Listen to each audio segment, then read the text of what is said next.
Well, good evening, chat. Welcome to our new earlier time.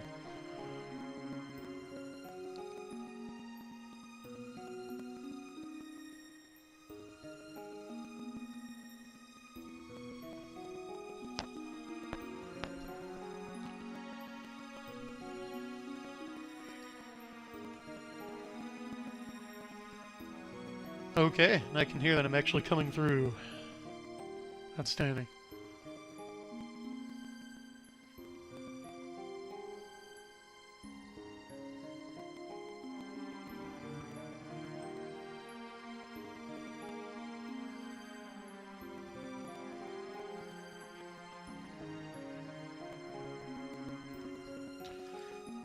Let me know in chat if you can hear me. See Rawls there. Yeah, good job on Twitter, Rawl. Been fighting a good fight against the money changers. Strong work.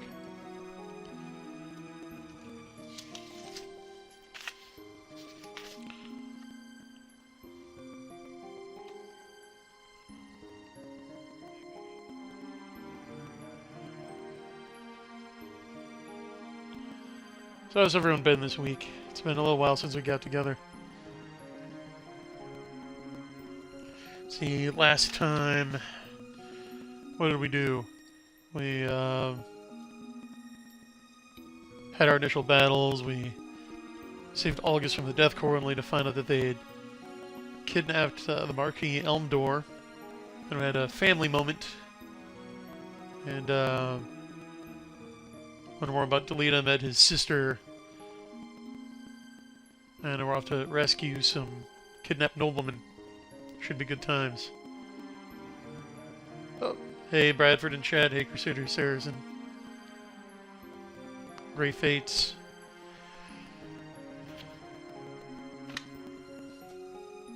Alright. I'm just going to do a quick double check and we'll see if we can get some co-hosts in. I haven't looked at the Discord yet. Kind of running a little behind schedule on my hosting / sound engineer duties, but we'll see what's up.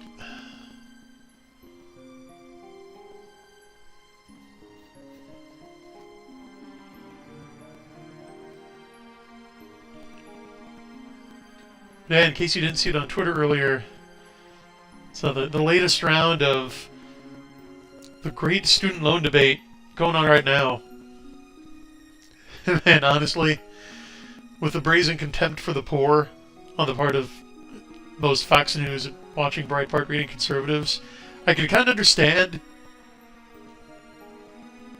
like how the left won on the evil issues. And I can understand. I can kind of understand the Death Cult's mindset because, man, it's really easy intellectually beating up on those guys. It's just what they do is they try to come up with principles, right? They appeal to principles, but really, most of the time when conservatives talk about principles, it's really just a fig leaf to cover laziness and greed. It's really the opposite. It's a code for not having any principles. Because if they actually had principles, they'd have managed to preserve something. They wouldn't constantly keep drawing a line and then taking a step back and drawing another one behind that ad nauseum. So when I see some boomer on Twitter saying, "Well, I'm not going to relieve the crushing financial burden on millennials trying to start a family. I'm going to die on this hill." No, you're not. You've never found a hill that you would die on. Like, as soon as the mainstream left officially supports it, you'll take a step back and it'll be like, "Oh, I'm not for total forgiveness. I'm for discharging through bankruptcy." And then it'll be, "Oh, well, I'm only for discharging $50,000 worth," and et cetera, et cetera. they can't not fold like cheap suits. Anyway, don't mean to get too political, Chad. Mainly trying to buy time while I double check the settings. Nifty sound capture card. But yeah, I mean, as usual, they don't understand that this is a moral issue, and it's super easy to claim the moral high ground here because usury, which is charging interest on a mutual loan, that is, as Aquinas would put it, charging money for nothing. Right? You're just gratuitously charging someone money for something that doesn't exist, is morally sinful depending on the amount. Definitely amount of student loans, so anybody who supports it is giving formal cooperation with a sin worthy of the everlasting fires of hell, and that's really all that needs to be said. Usury just needs to be outlawed.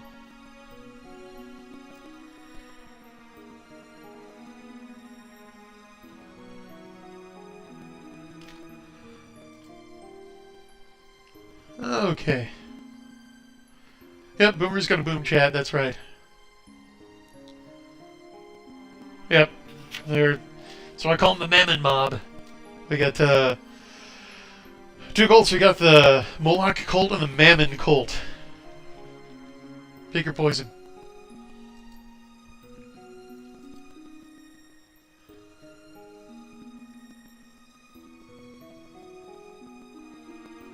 And because conservatives have this weird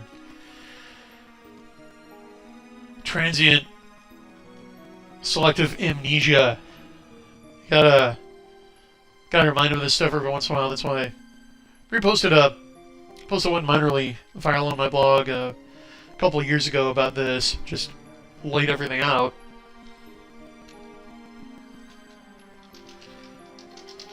Because what conservatives and libertarians love to do is, when you're arguing about practicalities, about something in the real world, like, hey, here's this policy should be done, here's this problem, we should do X, Y, and Z to address it, they don't come back at you arguing about the actual situation or the facts. They always posit some non-existent fantasy world and argue to that. Like, I'm going to point out that, look, these loans are usurious. There's no moral obligation to repay a usurious loan. Right? That would be like saying there's an obligation to pay a con man. When you're like, oh, I don't know, took you for everything in a complex pyramid scheme, right? It'd be ridiculous to say, well, you signed on the dotted line to that huckster, you're obligated to pay him. No, there's no obligation to pay for money sinfully extracted. Same thing with student loans. The reply you get is, well, then you're putting taxpayers on the hook, so better that we cripple 3 entire generations and destroy their ability to form families and have kids than force each taxpayer to pay like a fraction of a cent. And no, that's just not reality. The truth is, since the Clinton administration started buying up student loan debt, the U.S. government owns north of 50% of all student debt. And guess what percent of student debt is heading for default? Oh, that was before COVID. That was like as of 2018. And you've got the student loan repayment moratorium ending in 2 months. Biden said he's not going to extend it. So, by the way, those of us who make our living in the arts and from people's discretionary income, well, with the rent moratorium and the student loan deferment moratorium ending soon, people are going to have a lot less discretionary income. I tighten your belts. I don't know, might want to invest in crypto, buy the dip. That's not financial advice. But Q1 2022 is going to make Q1 2021 look like the golden age.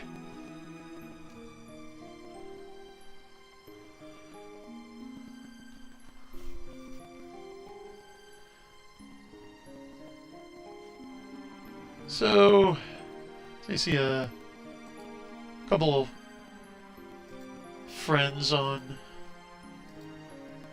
Discord.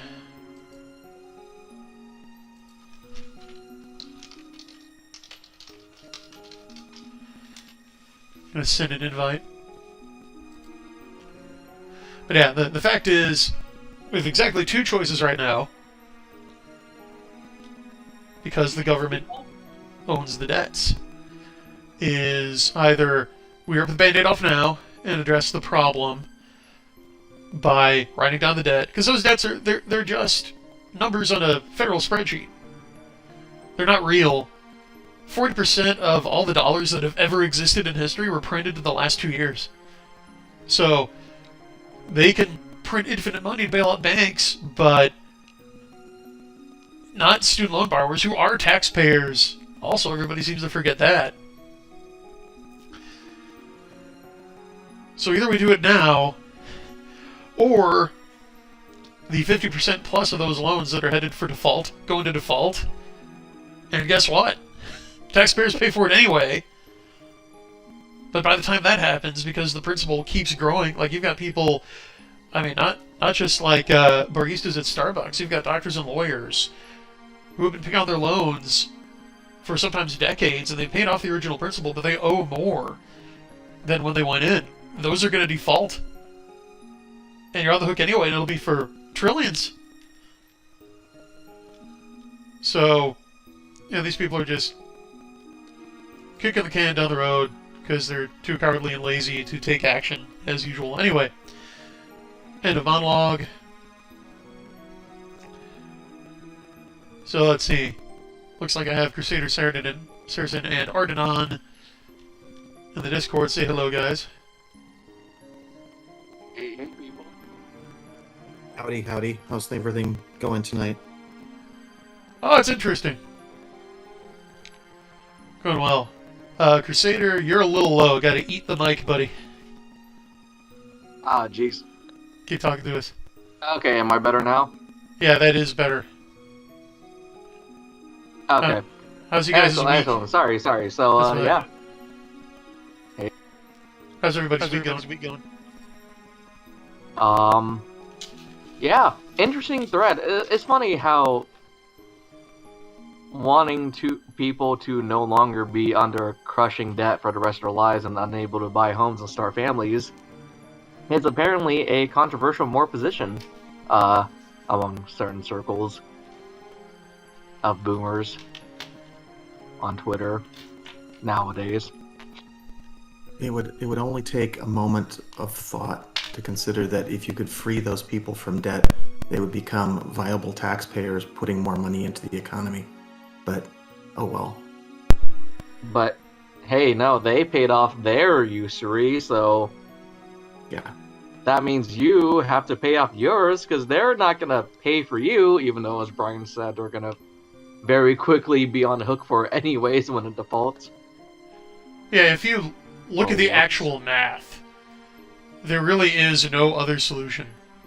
Not just morally, but even practically. Like, there is no fantasy world in which the U.S. taxpayers are not on the hook for this. I mean, okay, there is one way, which is, as Tucker Carlson has advocated, you seize the university's endowments, right? Because they've been playing this game where, oh, it's the 90s and tuition is like 20 grand, and the government's like, well, okay, students, we'll give you 10 grand to help pay for that. And the colleges are like, did we say 20 grand? We meant 30 grand. You better pony up that 40 grand. Yeah, we're really going to need that 50 grand.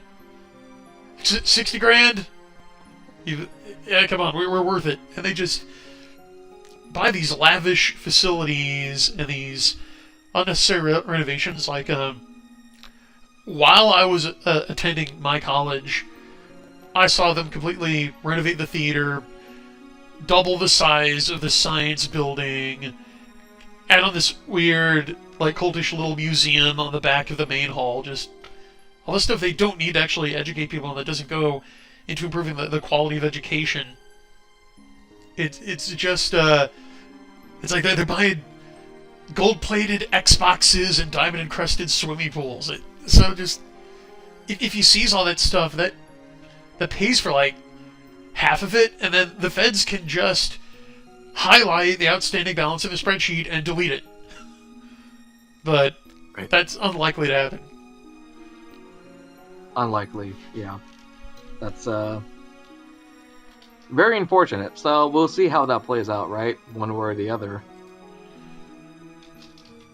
One way or the other. But actually, Brian, so you went to university before they started hiring all these oh gosh, what did you call them nowadays? Diversity and inclusion officers or offices, right? Where they hire people and pay them $300,000 a year to do. I can't imagine for the life of me what these people do. But either way, I wonder how much money you'd save if you just cut all of that out of universities. 'Cause I don't think there's a single university that doesn't have one of those offices nowadays. Well, it's... Yeah, Again- there's a lot more cruft than that.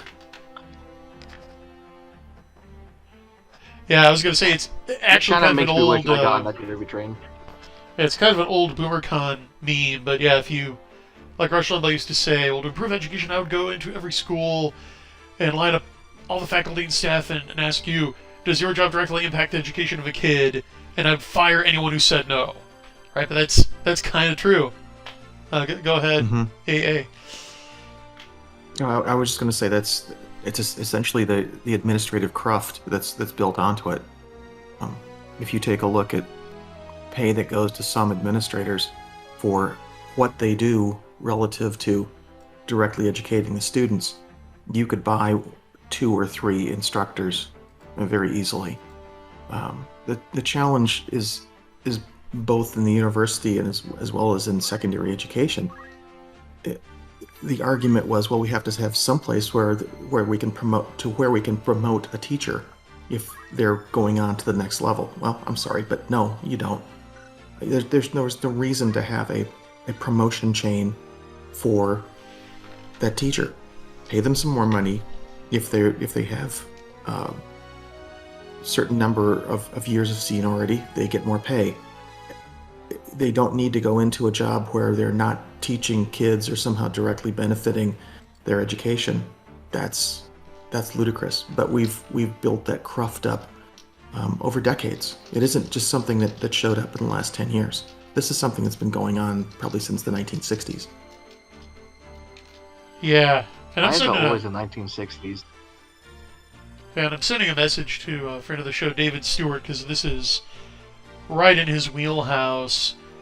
Having been an educator from like K through undergrad, he's run the whole gamut, and he can tell you some horror stories of big education, largesse, and bloat. Right. Well, there was a time I wanted to be a teacher when I wanted to educate and help youngins, but I was dispelled of the wonders of the school system very quickly. Yeah, how's that? Died real quick. Happy Tuesday, guys. Hey, Dornall! John, It's our co-host, Happy Dornall. Tuesday, Durnal. Say hi to Dornall, chat.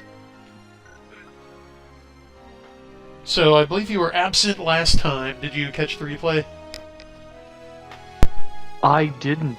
I've got no video stream here in the chat. Are we live? Yeah, we're live. Well, then it's a good thing I didn't tell any embarrassing stories. Yeah, here. Let me do the screen share for us. Here we go. Oh, and it does look like I fixed that weird doubling we had. Goblin. Oh, wow. You're getting good. Oh yeah, Brian. I should let you know out of courtesy, I only have about 10, maybe 15 minutes left right now, because I'm gonna catch a special screening of Macross Plus in theaters. So Oh, fun. pretty soon I got a jet for that. That's Okay. gonna be a fun time, I hope. I hope you've seen that before. Yes. Yeah, that's a phenomenal. How do you get to watch Macross Plus on the big screen? They do. I see the theaters around us. They have special screenings of anime films every now and then. Sometimes they do. Last year, around this time, I actually got to watch Gundam Char's Counterattack on the big screen too. Or maybe that was 2 years ago. I forgot. I think it was 2 years ago actually. But yeah. So every now and then, Always out of here. I catch it. Hey, Ryan, you used to work in a theater yourself, didn't you? Yeah, I actually used to manage one. Oh wow. Did you ever actually get to watch the films in there on the job, or job kept you too busy? Yeah, well, we actually had to for quality assurance. So movies would usually come in on like a Tuesday night or a Thursday night, depending on when the movie opened, and the booth op would actually put the movie together because, like in the transitional period right before everything went digital, the projectors didn't have like those twin Mickey Mouse ear reels mounted vertically on top. Instead, the film was laid out on this triple decker horizontal flat platters, which were like giant steel record turntables next to the projector. And what you do was the movie would come in like 3 big heavy duty metal canisters, and most movies would be like 4 or more reels each, and you'd have to splice them together into one huge like hula hoop circumference, like 2 foot thick, just wheel movie, and it would pay out from one platter, go through the projector, and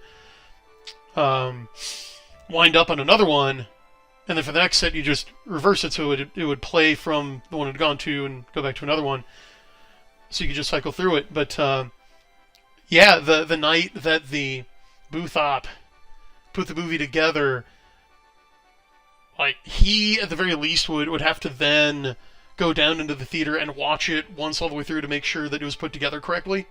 And like all the trailers that the studio and the sponsors and everyone requested were on there, and there were no scratches or damage to the movie. And usually we'd have an informal viewing party where management and then certain other select employees would get to join in. So yeah, that was one perk of the job, was getting to see like everything early. Did you have to disassemble that film then and then send it back? Yeah. Ugh. Yeah, usually we would. Like a hoot and a half. Yeah, usually we'd send it down, because in our company we had like the first run theater, which showed all the new releases, and then like a second run sub run, which would premiere like some stuff like the artier movies, or would get like the movies that just got out of their initial run. And then we'd have the bargain theater, which only showed second run stuff. So at the main theater I worked at, yeah, when a movie ended its run, you'd take it back apart, put it back in the canister, and send it to the second run, sub-run theater. And they'd have to run the process all again themselves to put it back together. Yeah. But it was kind of fun, honestly. Well, Okay. did you ever have to change out the light bulbs for those old projectors? Okay. That's a great question, because no, we were not allowed to do that by union rules. Only a trained projectionist or movie projector technician is even allowed to do that. Hey everybody, I'm just catching up with chat. Some warm welcomes. We got the usual crowd here. What's up, Raul, Matthew, Martin, Bradford, Walker?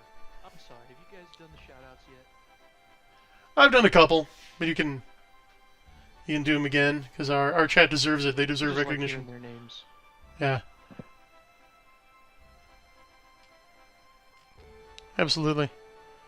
So when I jumped in, were you guys talking about the today's topic, the student debt situation. Yeah. Catastrophe, moving crisis, whatever you want to call it. Yeah, we were having fun with that. Moving crisis, interesting. I don't know that anything's going to come of it, but I'm certainly on the same page for those who want to forgive all the debt and drain the university's endowments to pay for it. Seems like a win-win. I believe, I don't know if Brian said this before, but I believe someone said this before, but the student debt crisis is a civilizational sword of Damocles hanging over our heads right now. Held up by basically, like, hairs and duct tape and hopes and dreams.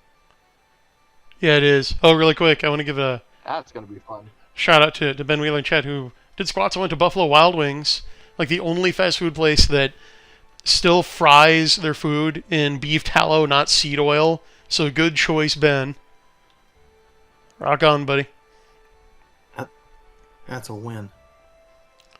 You know, I never had McDonald's back when they fried their French fries in beef tallow.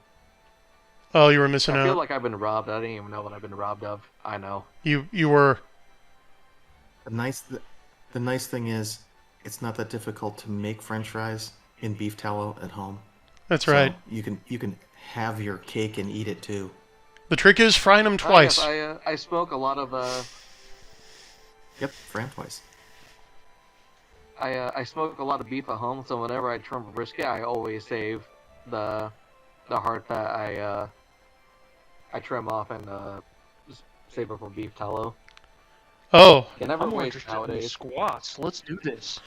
oh, and here in the actual game that we're streaming, I looked up a little info on our next destination, the Swiggy Woods, and there's one of those Final Fantasy mainline series references they threw in there. So we got a reference to Moogles, but apparently they died out. I'm sad now. Say, Brian, may I make a confession?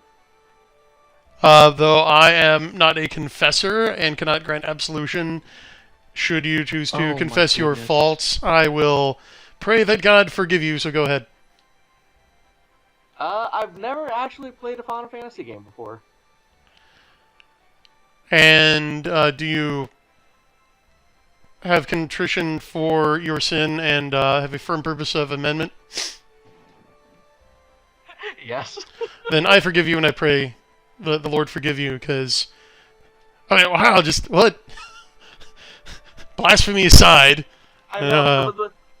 mea culpa, but how culturally impoverished are you? Before my time.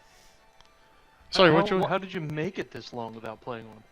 1 through 6 was a bit before my time. 7 was actually even 7 and 8 and I think 9 were a bit before my time too. And everything after that didn't really interest me. So until somewhat recently, when I could get a laptop that could play games on Steam selling old Final Fantasy games, I never had the chance and the interest in playing the current Final Fantasy game. Well, I guess I better confess that I've never played a Final Fantasy game either, so Oh. we're in good company. Oh, I guess I'm in good company. Hey, Absolvo. Ite.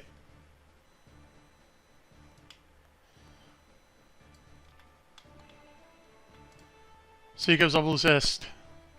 I just There, don't grazie. understand. I don't know how to interact with people who don't speak the same language. Yeah, it's really bad. I'm the old guy here, so that's, remember I'm a Commodore player. Oh, jeez. Yeah, I'm the youngest buck here. My first console was PlayStation 2. Ardenon, you floored me last week when I found out roughly how old you are. You don't sound like it at all. Well, I'm told I don't look like it either, but yes, it's true. Lucky genes. Yep, lucky genes. That's all it is. Well, it's actually apropos that you first played a PS2, because that is what we are playing this on.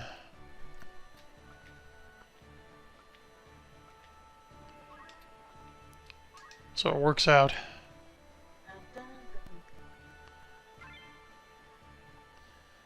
Alright, commencing And attack. with that, actually, how long do you think you're gonna stay on tonight?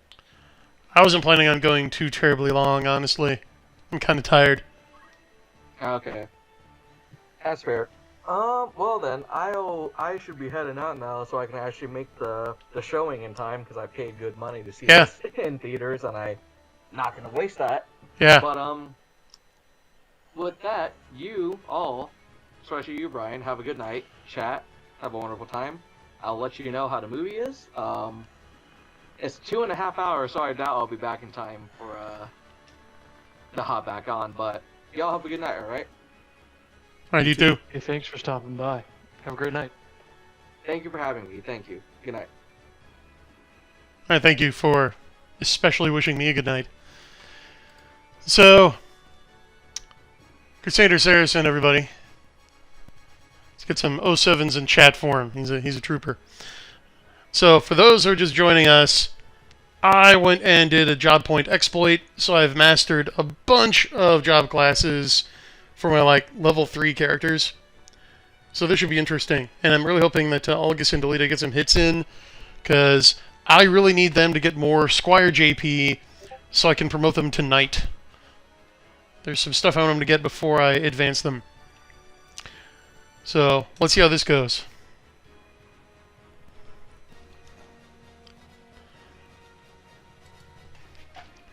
I'm not going to ask chat to do anything I won't do myself, so I'll throw a salute on the official Geek Gab account in there. There we go.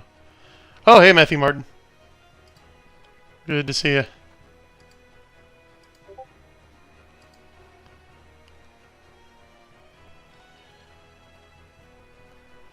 Alright. Just had a little exchange, and we got just a bunch of freaky monsters. We got some bombs, some goblins. Good mix.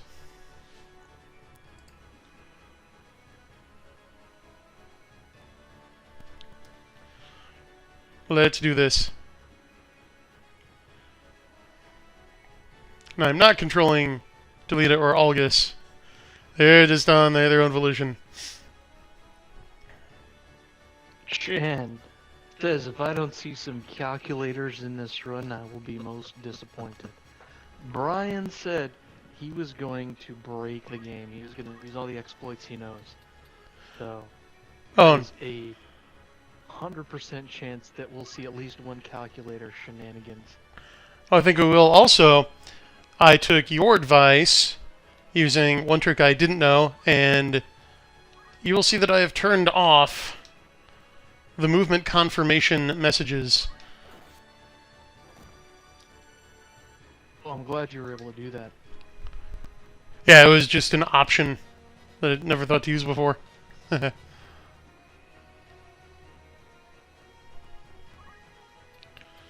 also got my dude's movement totally jacked up, too. Got a bunch of special running shoes, and gave everybody who could afford it move +1. Move +1. One of my favorites. Simple and effective. Yeah, look at that. That guy's almost dead. Great question, Matthew Martin. At this point in Final Fantasy's life, they are henceforth called goblins. I don't think we see a single imp after the PlayStation. It's Final Fantasy VII.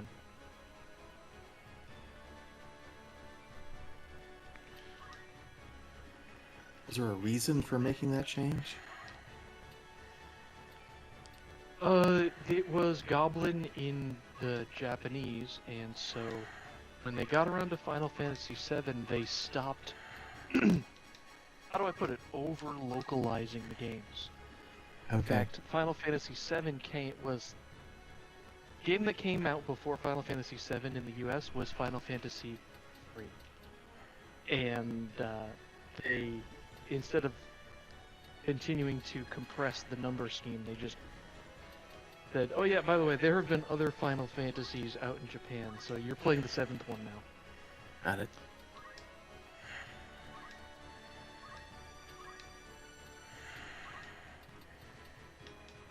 One of the main reasons I think is when you're playing on the old 8-bit games, the characters for no, for letters, for English Mhm. letters, they have a lot less information per character Yeah, I got than one. in the Japanese katakana. So something like imp is only 3 letters, goblin is 6, but you can do goblin in like 3 kana. 3 or 4 kana. So Got it. when you play if you play a Japanese version of one of those old games like Final Fantasy or Fantasy They're gonna double Star, team him. and all the text is katakana, then you end up with really interesting names for all these monsters that get translated to 4-letter names. Yep. Interesting. That makes a lot of sense, though. Yeah, each kind of represents a whole syllable instead of just one phonetic letter. I knew they were gonna do that, but he's still alive.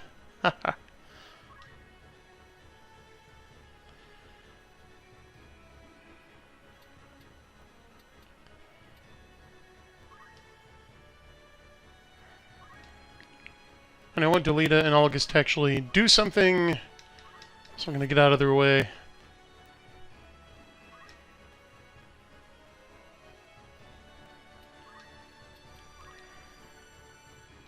I'll heal myself.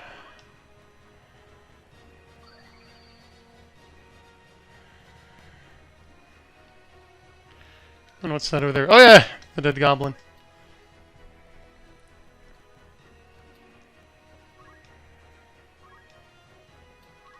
Nice art on these guys. The pointy hat really reminds me of the original Final Fantasy goblins. Yeah, I didn't even realize they were supposed to be those guys. Indeed. Yeah.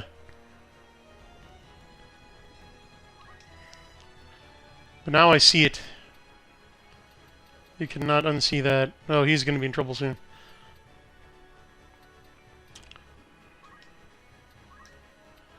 So... I need to get a little closer.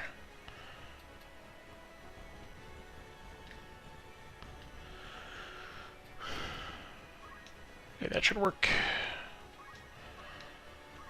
Give him a little protection.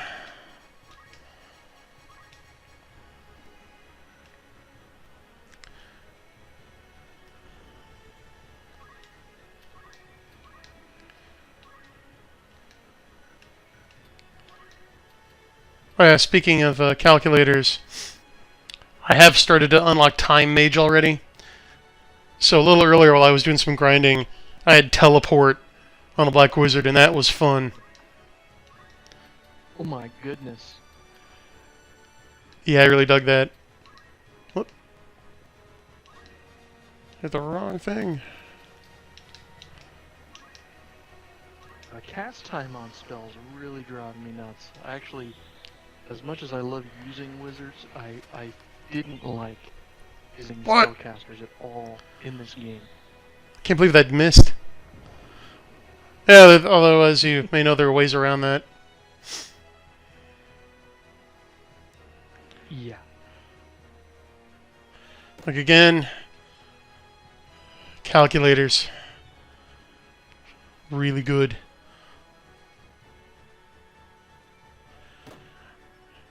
Yeah, I will admit that magic was something they kind of went awry with. Like, for example, there's no reason that a level 1 protect spell should miss your ally. What are they thinking? Actually, isn't that based on the Brave Faith rating? That affects it, yeah. It's just one more moving part. I mean, they got the Zodiac thing, sex, Brave, Faith. Just a bit of a Rube Goldberg device. They should have picked one and stuck with it. Oh yeah, level 2. Level can affect success rates. And again, that's the one criticism of this game I think holds up, is that it can be a bit uneven, if we're being honest.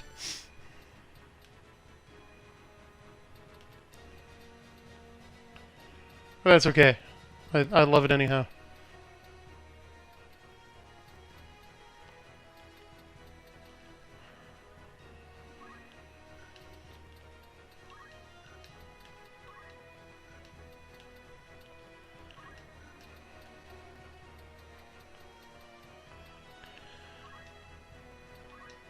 Let's see. Oh yeah. So I got some time magic right here. But I don't think I'm going to worry about that right now. Let's see who's next. Oh. Okay, well, honestly, I'm going to be fine. So, well, those guys are farther apart than it looks like.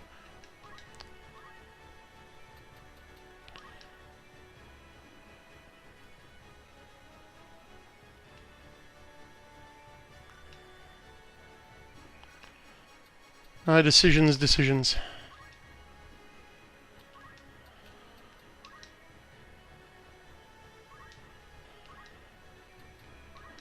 You guys are really quiet. I'm just over here whacking some goblins. Like I said, last time I was on here, I was just watching the tactics you're using here, and it's just interesting to see how this works. I just get locked into it, just kind of zoning on it. I'm glad you find it captivating. It's like a lava lamp. I'm just on mute singing Dolly Parton here in my office. Oh, well, you should Every time you bring up the menu, I see Jolene. Yeah. You should regale us with your musical stylings. Maybe not.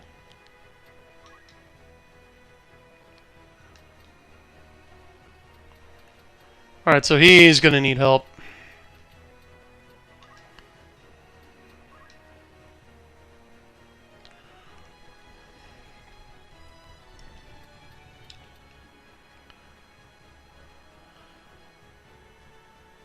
Ooh, it's giving my healer a lot of exposure, but I'm gonna risk it.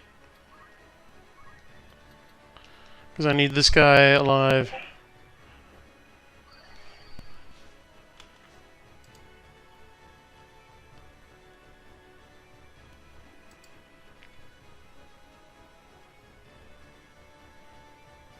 Yeah, sorry about not screen sharing, but every time I try to, like, my audio gets really loud and doubled through my headphones. So for the benefit of the folks on Discord, yeah, it's really distracting. So, just watch it on YouTube.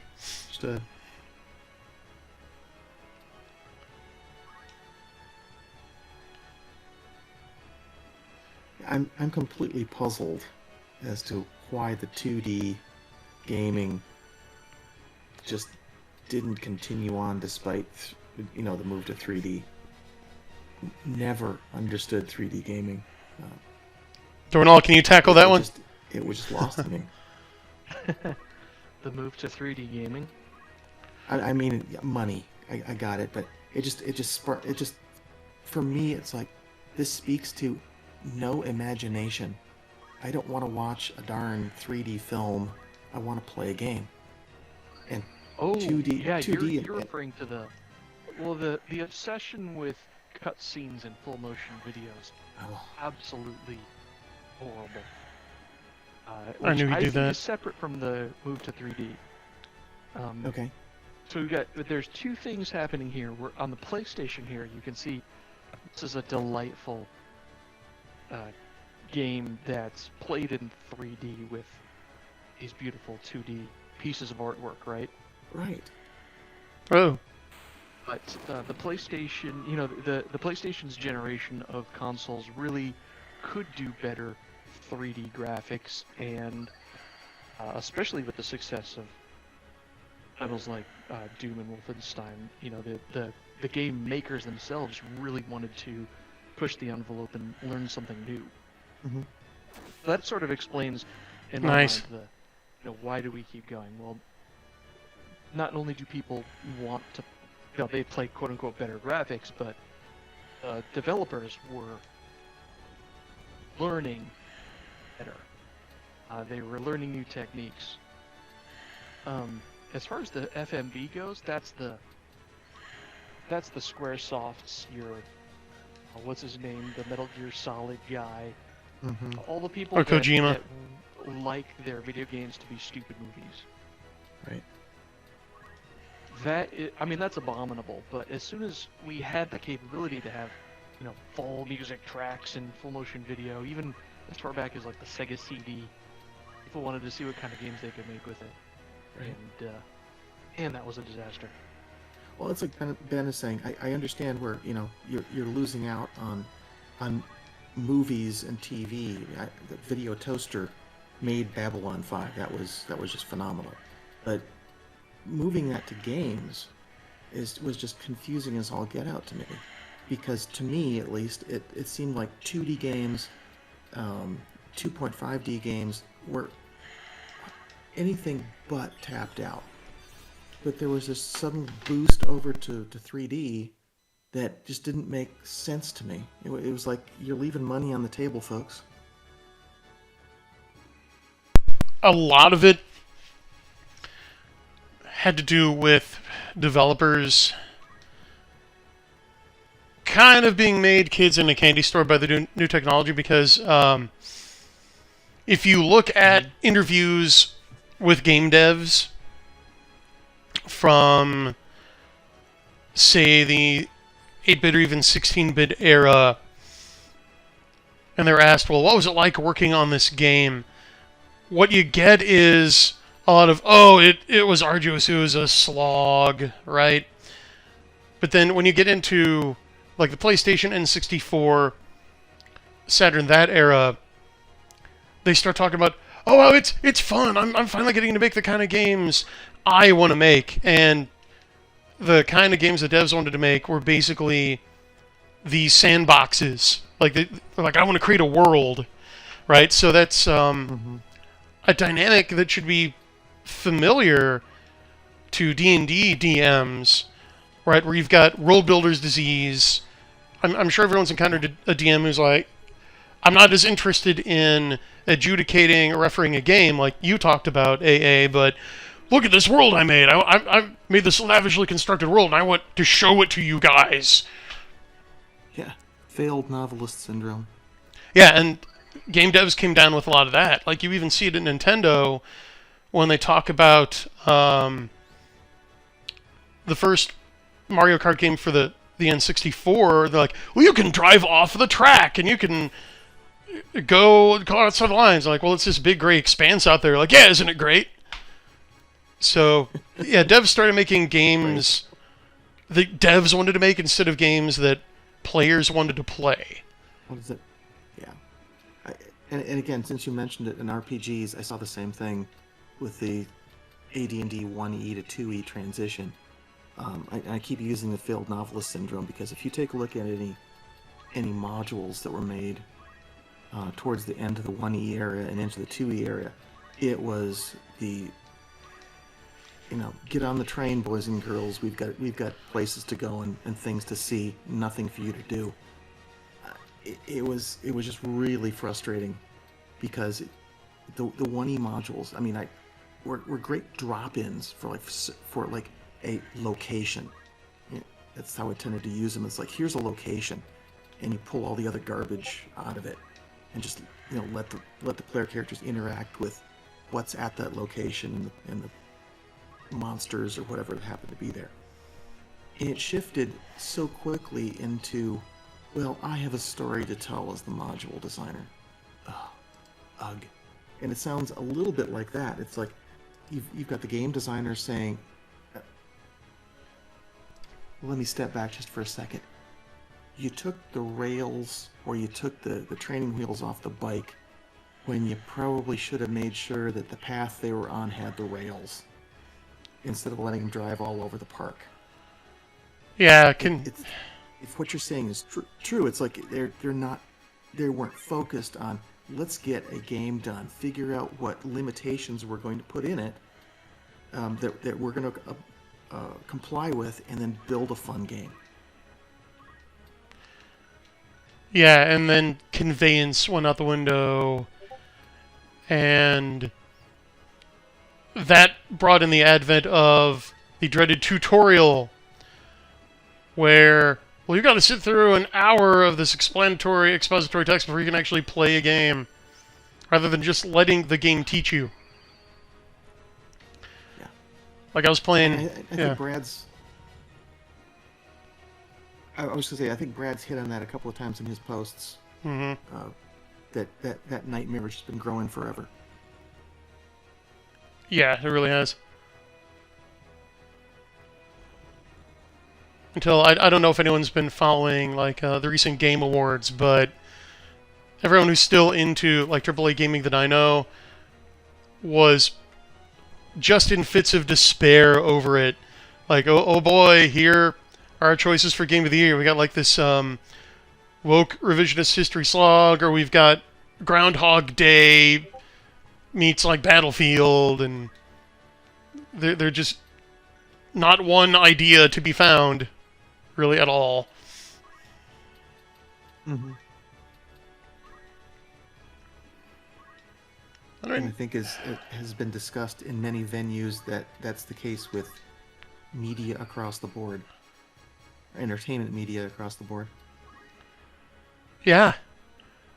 Well, oddly enough, except in our business, David Stewart was pointing this out on his most recent Final Fantasy VI stream, which is that, New Pub really won.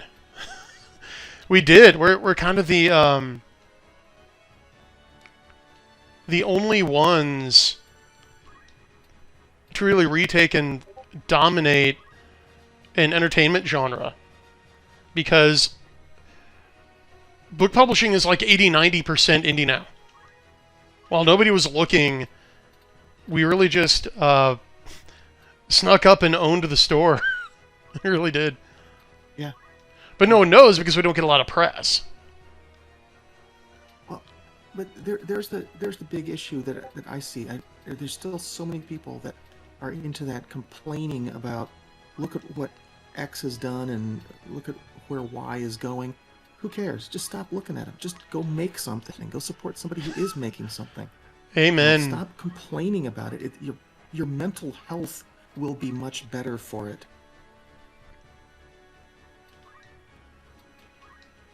Yeah, it's not hard.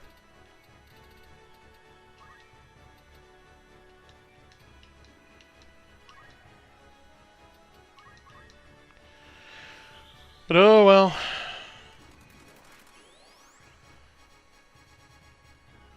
Yeah, I mean, if we... Well, I think the nice thing is that there is that motion, which is good to know.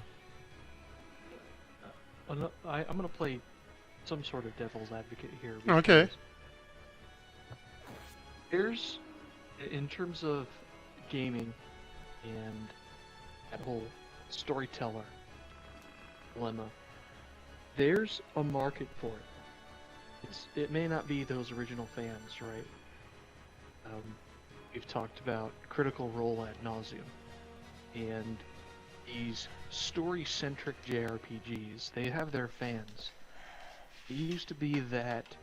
Victory! It used to be that you would play a game, and then when you beat it, you were rewarded with some fun piece of art or animation or something like that. It's great. And when they improved the horsepower of the machines and their techniques and everything, and started, animating full cartoons basically, then that became the whole purpose. Where you would just play a little snippet of game just to get to the next cutscene. And Right. Guess what? There are thousands of people who gobble that stuff up. There are people who say, oh, the most important thing in my role-playing game is the story. Well, I mean, let me tell you something. Since you've never played a lot of Final Fantasies, Final Fantasy Tactics story, this is an outlier. I think Final Fantasy Tactics story and plot that you follow along is pretty interesting. It's at least more awful and mature than you get out of a typical RPG. Video game stories are crap. They're stupid. If you're not having fun playing the game, well, who cares about the pretty pictures? Right, There are exactly. there are people who are gonna eat all that crap up. And I don't think your objection might be that was a manufactured demand. I don't think so. I think there's no accounting for taste. Right. Which and is a shame, really. I agree with you, and I'm wondering how much it relates to, what was it called? The Apple test. You know, what can you visualize in your head? You know, you've got the 5 different settings. You know, fully visualize the apple in as reality in setting 1, all the way down to 5. I can't visualize anything. You know, how much of that is you've got people who have never been trained to learn or trained to use their imagination, and they need to see that visual, or they aren't experiencing what they really need to experience in the game. That's an interesting point. Just like when you see a video game or a movie adaptation of a story that you like, and now you can't get that picture out of your head of what that character looks like, and the picture was different before. Right. And instead of, oh gee, that what would it look like? I mean, I'm sorry, I guess I'm a 1 with animation. What is that? What would that look like if we did this? You know, and I can visualize that. But the fact that you've got some people that say I can't visualize anything in my head is disturbing to me. Ah, the NPCs. By the way, I'm doing this again. There we go on. Did you pick up a new wizard? Deleta. He didn't get enough JP to learn Move +1 under Squire, but he did get enough XP to unlock Wizard and Priest, so I'm going all in. Screw your optics! But anyway, AA, no, I find what you were talking about fascinating. But people who are unable to visualize things. I suppose that's not an NPC, because those are people who don't have an internal monologue. So sorry to derail you. Yeah, and I think that goes along with the unable to visualize. I'm betting you'll find there's a lot of people who don't have that internal monologue that I'd love to turn off occasionally. Just rattling around and then pictures flashing through my head. I can't imagine people don't have some semblance of that. To have that kind of blank life is a little bit unsettling. You said it. Oh, what I wouldn't give for the voices in my head to shut up in just 5 minutes. But yeah, that's another story. Yeah. It's probably why I'm a good GM, actually. And I'm getting some kind of weird feedback on the line. Is anybody like too close to a microwave or something? Not that I know of. Let me turn my mic off and see if that... Okay, no, it's not... Okay, yeah, it stopped.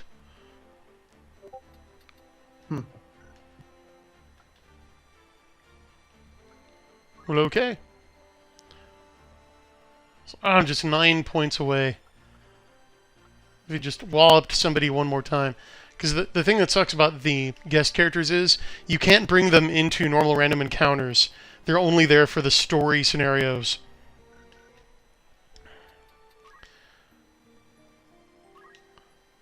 They really are there to carry the story forward, and then because they're there, they'll help you fight a battle.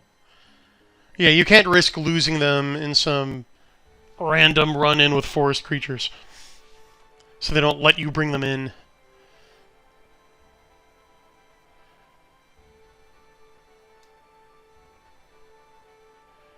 Well.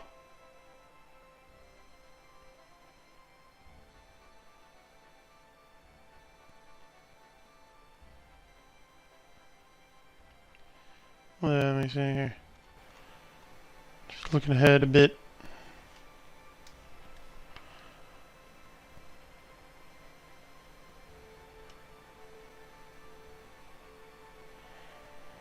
I think the next one's going to be tough.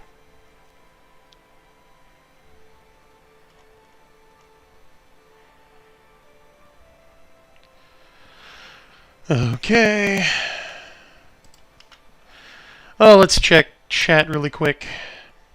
Check in with them. Bradford Walker confirms there are people with neither an internal monologue and no ability to visualize imagery. Wow. I can't imagine what that must be like. But if you think about that for a second, the immediate thing that comes into my head is, then why wouldn't you, as that kind of person, demand something in your film or in your TV show that complies with what, I don't know, what you want it to be, what you think you are, so you can project yourself onto that character and, I don't know, sympathize with that character. Right, and that's really the only way that, like, I've noticed millennials and Gen Z onward can interact with fiction, is to self-insert and project themselves onto it. I just hear it all the time. Mm-hmm. Right, like the younger kids on Twitter and Instagram, Telegram, what have you, been like, oh, I'm just like the Joker, I'm just like Anakin Skywalker, I'm just like Harry Potter, and I don't know, growing up it didn't seem like we really did that. At least I can't think of an example. Mm-mm. We aspired to be. Say, I wanna pilot the Black Lion. I wanna be like Han Solo, or I wanna be like Luke Skywalker. Right. Yeah, not We- I am. never- Yeah. Go ahead. Yeah. Yeah. No one said, "Oh, Sephiroth's just like me." They're like, "That guy's cool. I want to look just like him." Yeah, it's almost like they have nothing to aspire to, which is sad. Because I've pointed this out before, but man, millennials and Gen Z and Gen Alpha are aesthetically and culturally impoverished compared to their elders. And I've seen some of them start to realize it. Like, there was this one Twitter account the other day that just flipped out and was like, oh my gosh, I was just like watching the latest Big Brand X skin suit, and I realized there's nothing new. Like, all we have is ghosts. And you're seriously having like an existential crisis over it. Like, yeah, I know. That's one of the things that my artist friend, who I work with occasionally, is. She said, "It's like we're living in a land of shades." Yeah.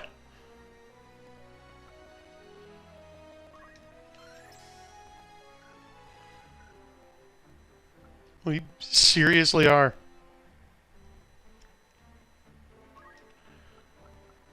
Oh, he already had that. Oh, good. I'm going to pick up a couple things here.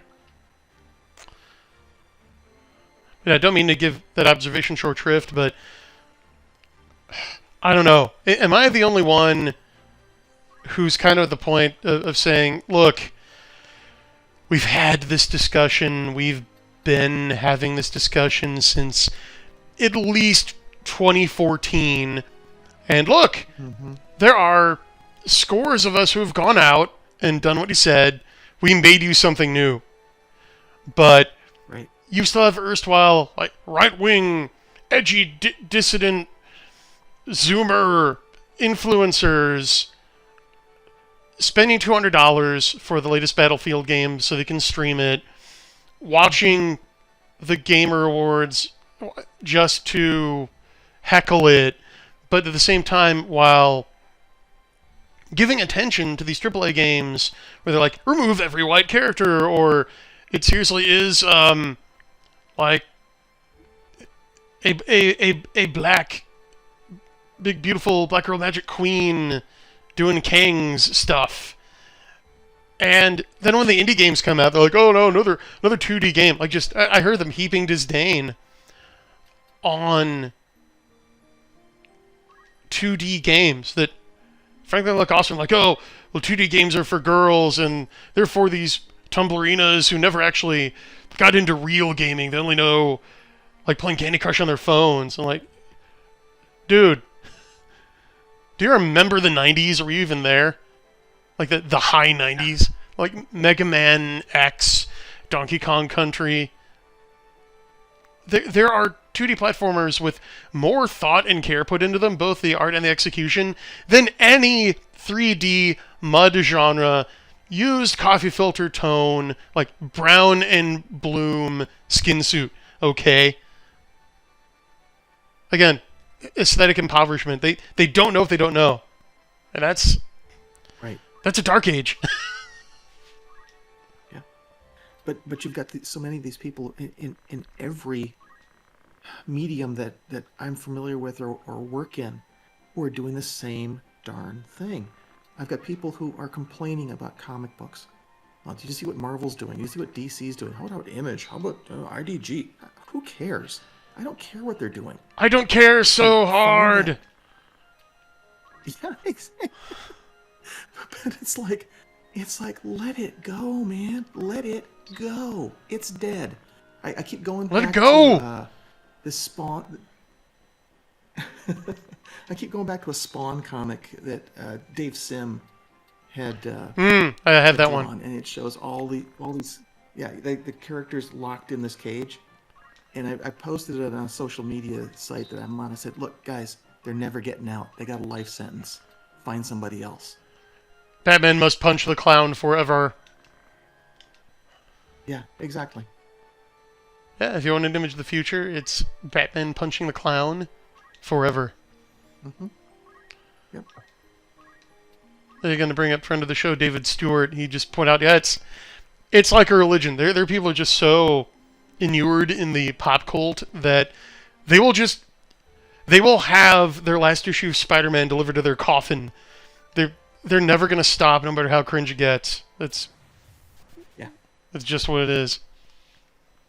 It's just frustrating because they think they're actually part of the solution, because they'll occasionally talk about indie stuff, but they'll just go right back to the trough as quickly as they can for the next big Marvel, DC, whatever. And dude, you've ruined it. Rawls brand zero. Just brand zero it. Brand zero it. Let it go. It's painful, but let it go. What's really demoralizing is when somebody comes up with a concept like Brand Zero or Don't Give Money to People Who Hate You, available now on Amazon. Learn how to live your principles in clown world and have fun while you're doing it. But you tell them, you explain this to them carefully. And it's like the Patrick's driver's license meme from SpongeBob. They'll nod along and go, okay, yeah, these people clearly hate us. Okay, yeah, it's never getting better. Oh, ruining the IP is the point. Yeah, I really shouldn't pay attention to him.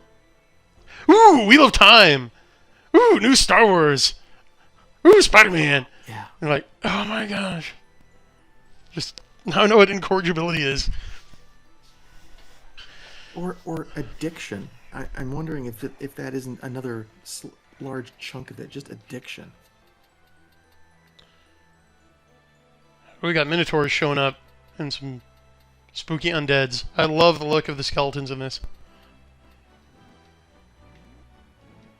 There he is. Yeah, it's an addiction to a dopamine hit that comes from belonging and having that identity and being reaffirmed in it, and making a religion out of that. So it's zealotry. Like the Z-Man likes to point out, a lot of these people in a spiritually healthier age would have been sent to mission fields or would have been locked in a nunnery where they were no harm to themselves or others. But now they're all on the internet and we're all subjected to their ideas at all times. Yeah. I'll tell you though, one of the things that I've been doing for the last now almost year is, well, I've got a couple of small social media sites I go to. I've avoided the news. I've stopped reacting to people who post political stuff for the most part. It has been such a healthier lifestyle just staying away from it. So chat and audience, please do that. Try that test. The Ardenon test See if it works for you. Seconded. Sure did. One of the things I did a long time ago was I reduced my Facebook usage. I went and said, well, it was nice catching up with all my old classmates and acquaintances, but I'm just gonna pare this down to family and a few really close friends. That way I get to keep up with what all my cousins are doing. Mm-hmm. And even then, found myself an hour a day or more just looking at the stupid thing. You know what? This isn't doing me any good. I'll pick up the phone if I have to. Just get rid of it all. Right. Yeah, I finally just deleted my Facebook account, and it turned out that they were sharing my information with the feds. I'm like, nope. Oh, good night, Ben.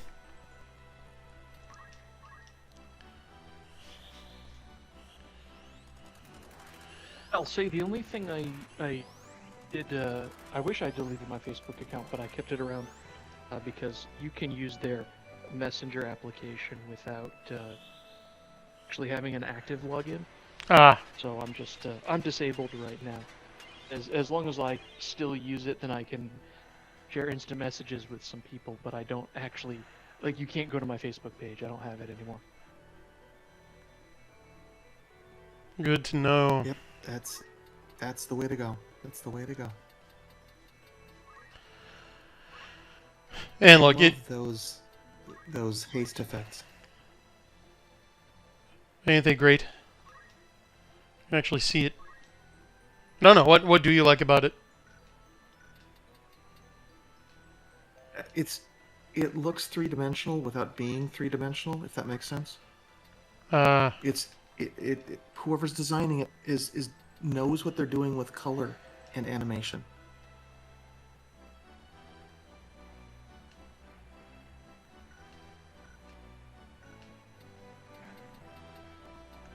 Yeah, this is just, again, lovingly Yeah, I mean, crafted. the economy of color and of motion adds to this so much. I mean, like I said, I get just so hooked into watching this. Whoever was the designer, whoever the animators were on this, knew what they were doing with the colors that are being used, where they're being used, and why. Well, Matsuno was the director, and then the great Hironobu Sakaguchi, who has produced almost every Final Fantasy game, was the producer, but as explained previously, he was pretty much hands-off.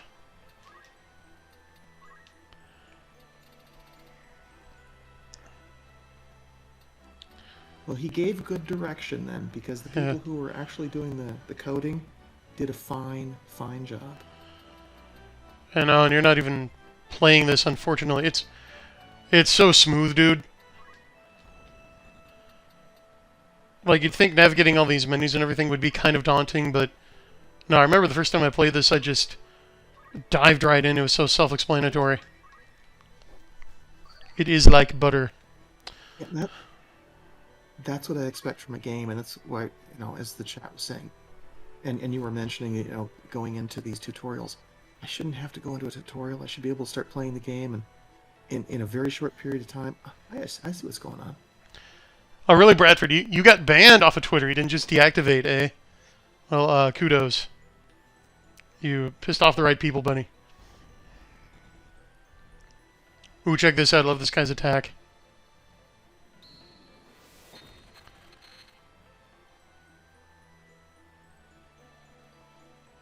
How evilly scrumptious is that?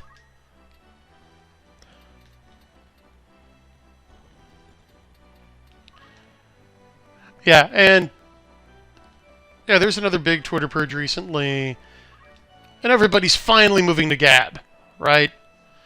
So it really looks like that's just the way things are going to be. Is we'll just they'll get what they want. They'll have their platforms to themselves, and then we are building our own, and it really does look like this is where the parallel society comes from. We're just gonna... darn, he gets to move first. Oh well. Yeah, just building parallel societies. I've had some pretty stumbles early on. How's it doing these days? It's interesting because, okay, I first joined, gosh, back in the early MAGA days, or even the late Gamergate days, when, it was right after the adpocalypse, when, okay, it's clear they're serious about these purges, better have a backup, and frankly, it was kind of dull. There was just nothing going on, because the biggest criticism of Gab, and I think it's warranted, is, well, there are no leftoids on there.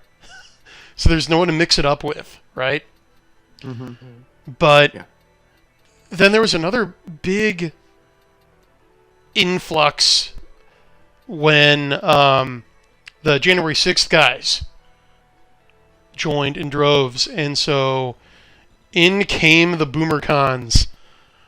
Patriots 1776, right?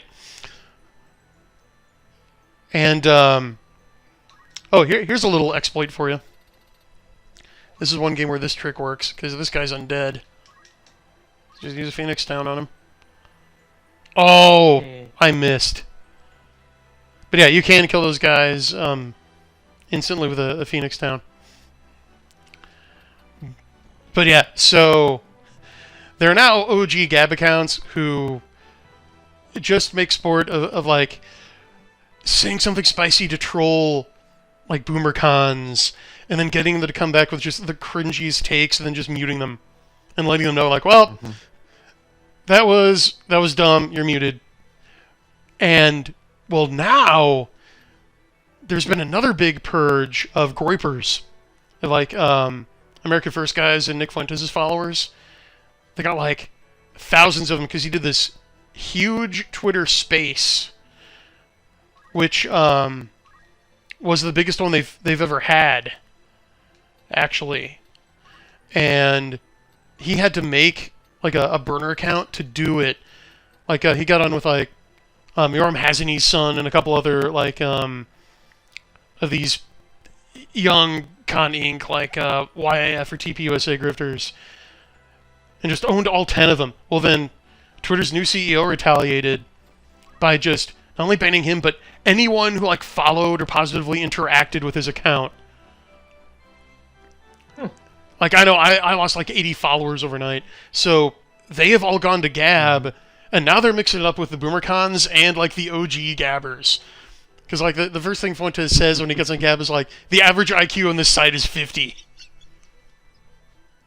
Just 1,000 replies. Well, how dare you young whippersnapper, and so the Gripers are mixing up on there. It's finally fun. It's finally three-ring circus again. Yeah, it's they don't take the bait. They will just dive in. It's okay, well, block. Yeah, dude, it's astonishing the degree to which they don't get it. Somebody posted a screen cap of Don Jr. talking to somebody on some other app or something, and was Don Jr.'s on here? Dude, you don't know what a screen grab is? Really? Okay. So yeah, Gab is getting fun.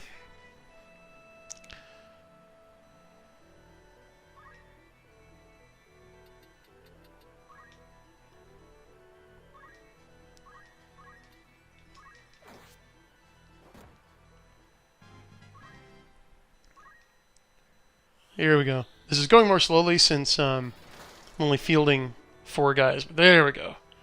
That should turn the tide.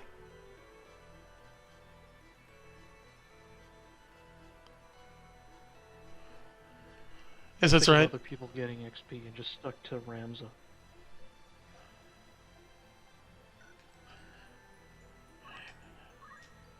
Yeah, I've been trying not to to the XP scale that much.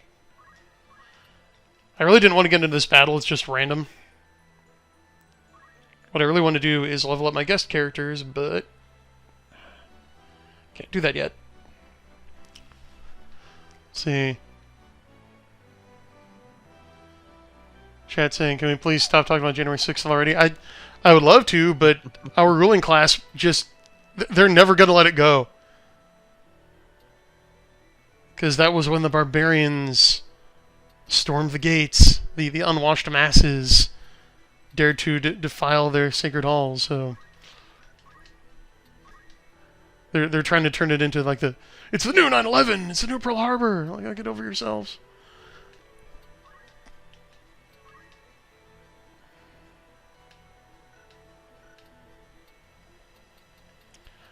Okay, I have life choices to make here. Oh, that's a good question. Matthew Martin is asking, is the Black Mage's resemblance to Orko purely coincidental? We will have to look that up.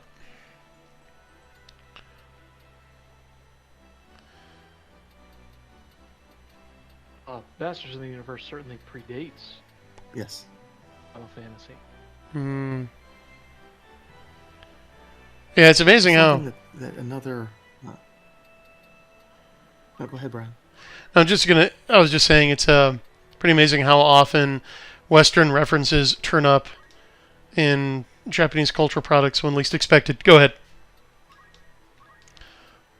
I'm just going to say that I just found out not long ago through another Discord I'm on that apparently Masters of the Universe was a failed attempt to do Jack Kirby's Fourth World as a toy product. Really? Huh. Wow.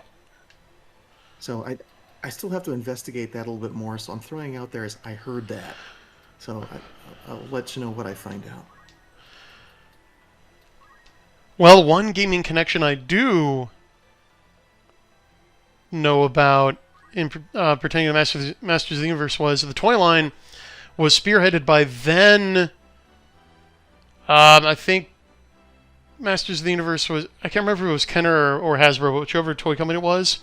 It was headed by President Tom Kalinske, who would go from that gig to head Sega of America and spearhead the Genesis's tour de force in the United States.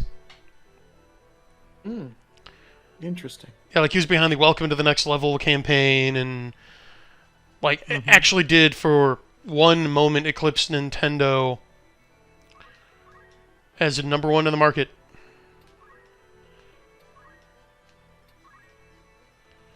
Ooh, Atropos, nice name. The businessman. Yeah.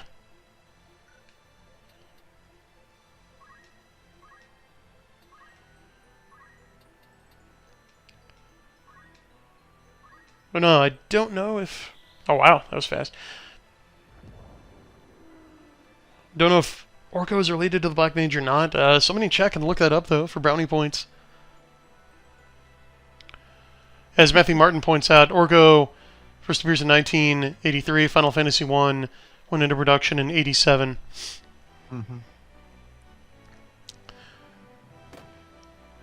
But yeah, now that you mention it, I can see the Fourth World influences on He-Man. That's Right. And honestly, kind of even more so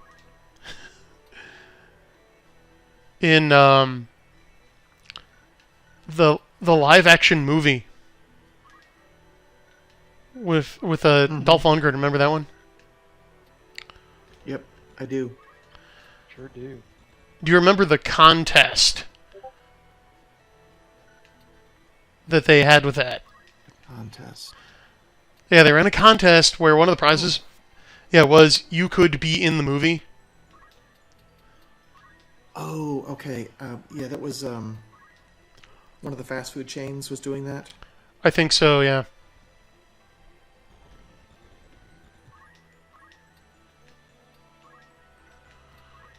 One of my friends won it.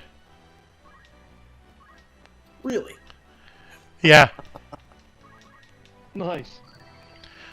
Yeah, he didn't actually get to be in the movie though. Like, I don't know if his parents thought he was too young or they couldn't handle the travel arrangements, but instead he got like every single Masters of the Universe toy. Well, that's a pretty good consolation prize. Oh yeah, he dug it.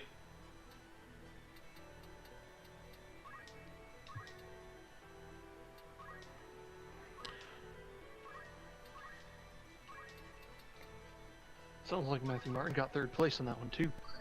Oh. Oh, nice. Bones and 10 figures. Nice. Yeah, Battle Bones was the carrier. Yeah, my buddy got that. And, then a bunch of other stuff.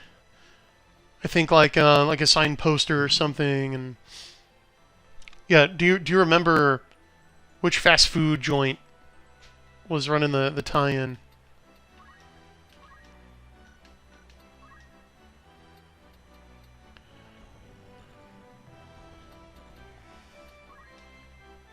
And by the way, I consider this discussing an 80s Dolph Lundgren sword and sorcery flick, right? I think it's different enough that we're not really violating Brand Zero, even though apparently there have been some recent kerfuffles over the brand. But that's neither here nor there. We're reminiscing about the 80s. Yeah, exactly.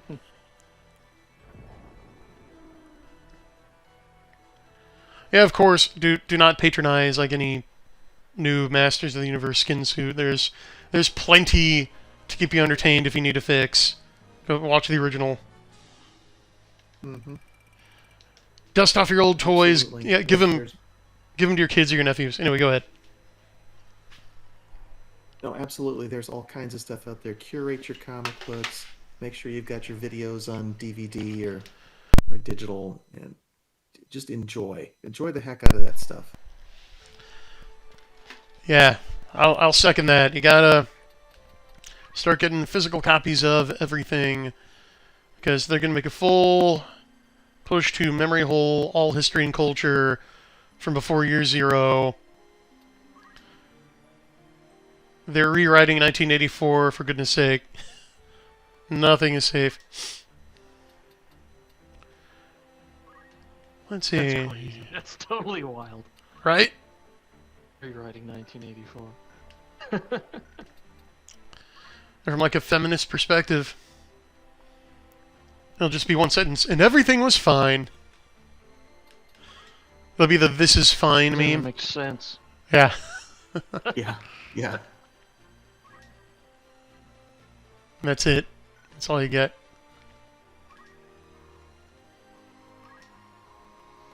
Okay.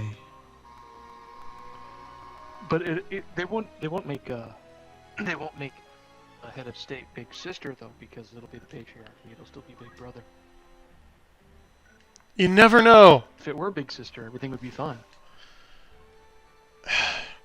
You never know with these guys. They're just like internal consistency isn't their strong suit.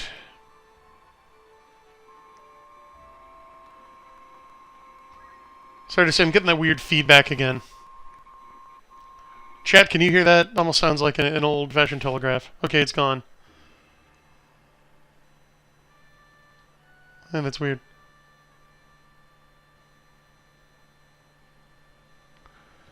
See, Chan says, funnily enough, sometimes it's not even death cold reasons that old media disappears. Technical reasons can make original game experiences impossible. Yeah. Or in film, classic example is the old nitrate film. It just disintegrates. It's why like London After Midnight, Metropolis, like the original cut, are considered lost films. Although I think they found the latter one in like a collector's house in Argentina or something. But Yes, yeah. they did. Okay, glad I'm not crazy. But yeah, there's a lot of lost films, and a lot of abandonware lost games.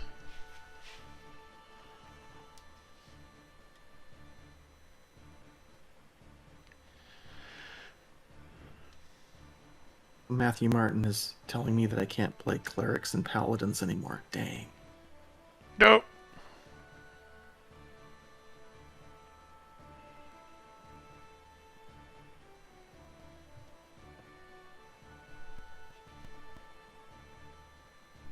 If you haven't seen it yet, the restored Metropolis is amazing. I've not seen it yet. It is.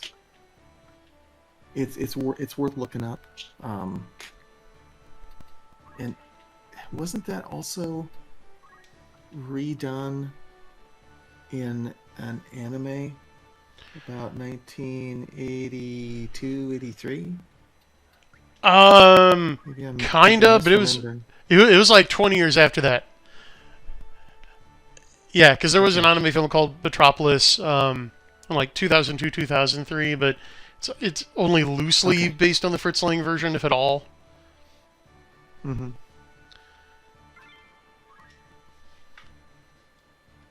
But yes, there is one.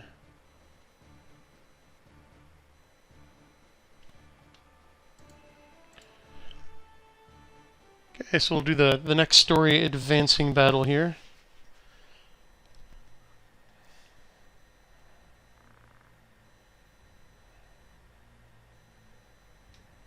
We've got some intrigue going on.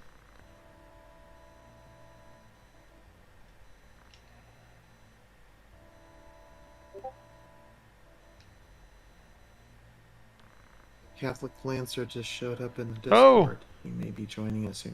Hey, CL.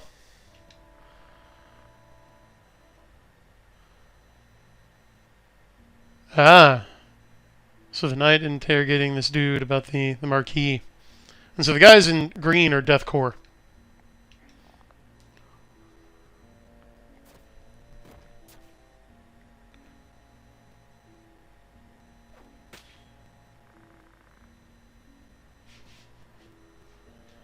Ooh, tense.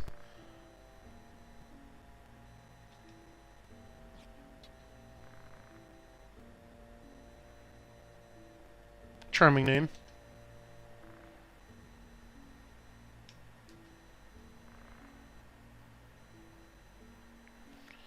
Alright, so that knight is not a Hokuten.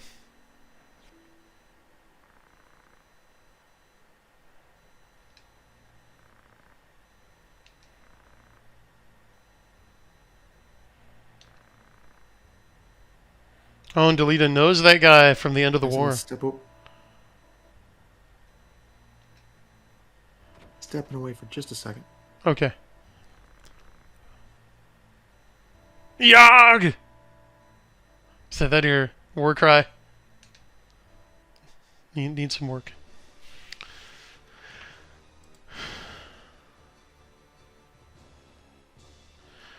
Okay, Bradford Walker in chat. The anime version of Metropolis is not the same story. It's an adaptation of Tezuka's version of the story, but it too is fantastic. Agreed.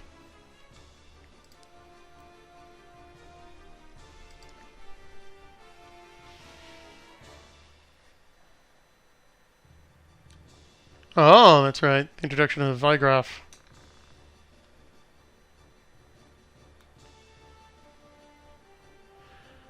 Who's a Death Knight. Intimidating.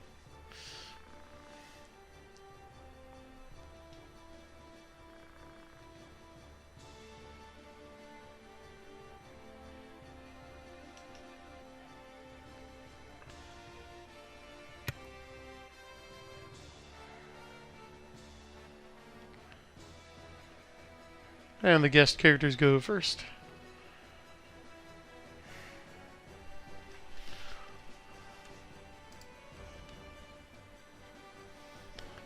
I'm digging this music chat, don't know about you.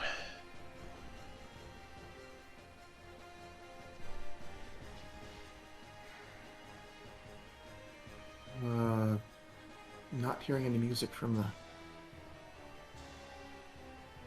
the game, you mean, Brian? Yeah. Yeah, we're not getting the feed. Oh, you gotta go to YouTube. Oh, right. I can't. Sorry. Never mind. No, that's fine. Yeah, Discord has given me some weirdness. No, no damage. I just can't fire up speakers, or it'll give you feedback like nobody's business. Oh, okay. I'll check it out on the replay if you get a chance. I will. Because, yeah, not just the visuals, but the audio design is top-notch in this game. Mm-hmm.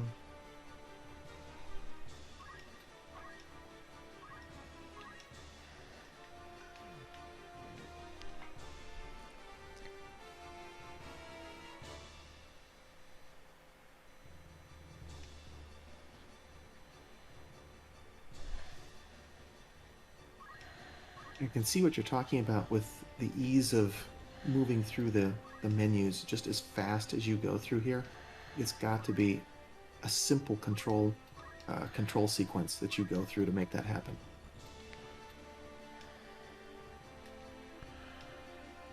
Yeah, it's pretty simple. Okay, I'm definitely getting this off.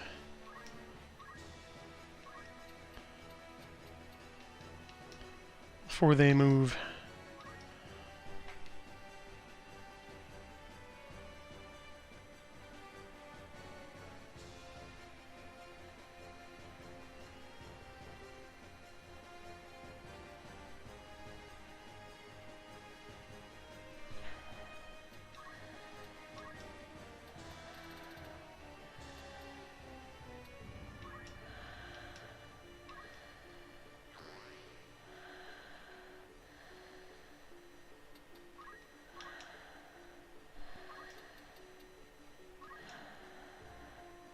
Love how far that guy can move.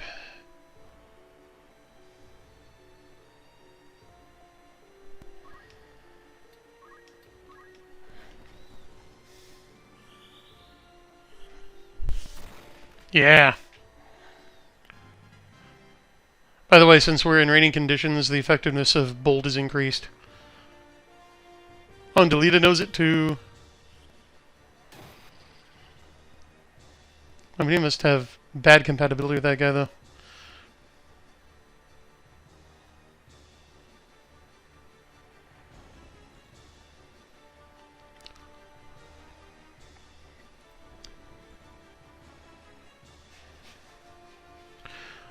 Oh, check out that black mage with the green cloak. I think that looks pretty badass.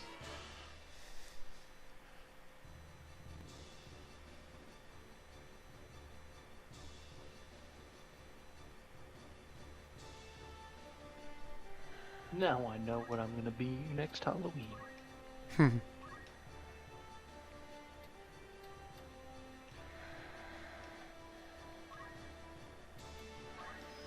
Good idea. I want to see pictures. Well, I'm gonna have to sit out the rest of this battle. Got quite a headache brewing, and I think I'm gonna go get some rest. All right, have a good night, man. But it was fun hanging out and chatting regardless. Yeah, thanks for showing up. Hope the headache clears up real fast. Night. Yeah, and hopefully we'll see you tomorrow night. I think the 8 o'clock time worked better. What do you guys think?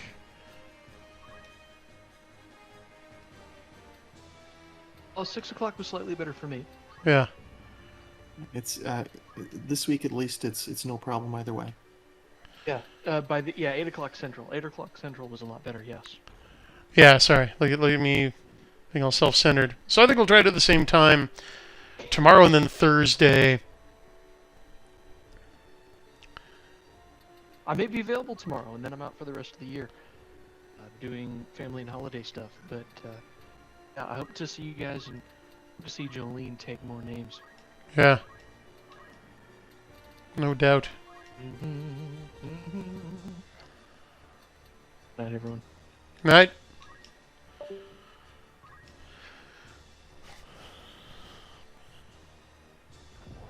Oh, I moved into it. Oh no. Just when I thought I was out, they pulled me back in.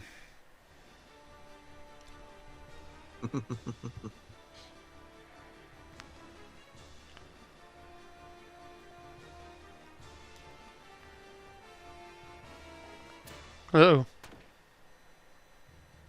Oh, good, she survived. I just love the look of this mostly vertical map. Looks like it's a bunch of old shipping pallets and crates stacked together with some ratty tarps over them. Really feels lived in. But it's perfect though. It just got that. It's got a feel to it.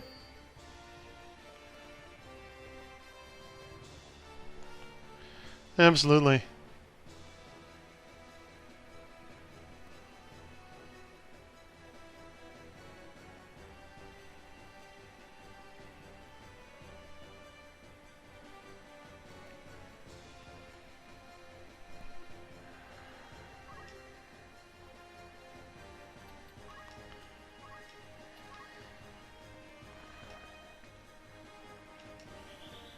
Ooh, that's a cool tax statement. Oh, nice.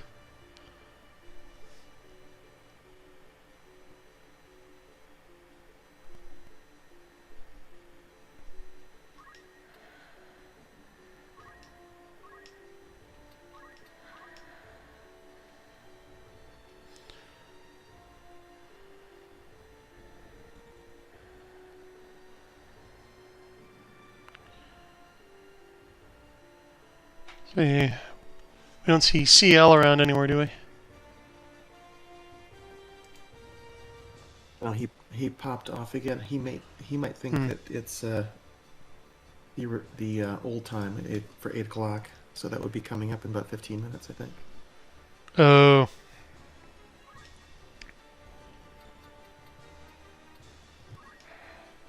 But he did pop in momentarily, then he left. Okay. Thanks for the update.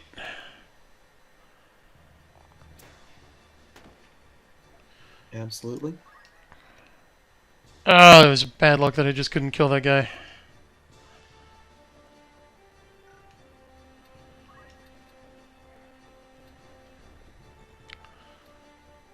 That's the way the dice roll.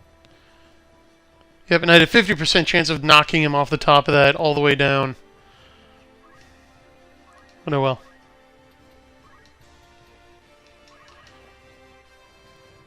Easy, he's just missing left and right.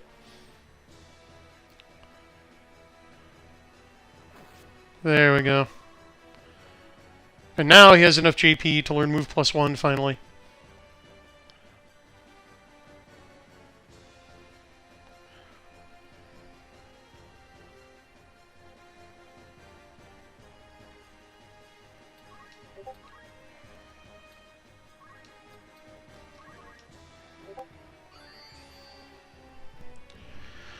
I'm hearing some activity in the Discord there, I think. A couple of bleeps there. Okay, who is going when? Oh, so the archer is going off.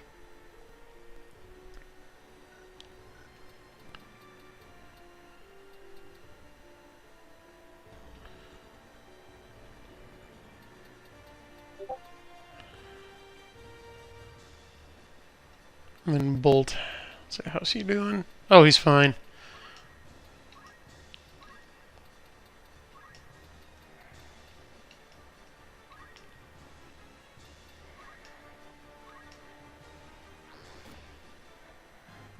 I just used it to punch him.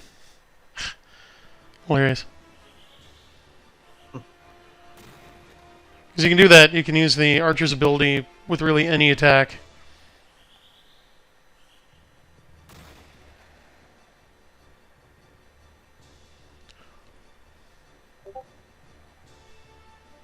The archer just makes any attack a ranged attack, then. No. It adds damage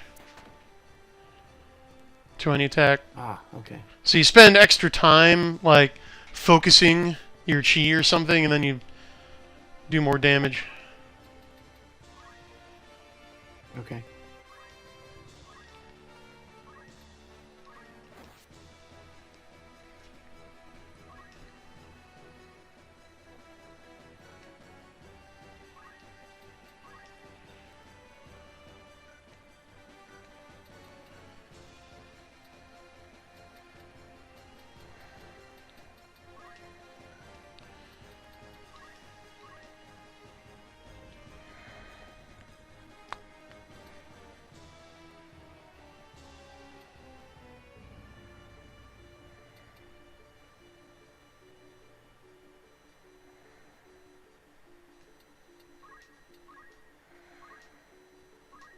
Let's try this.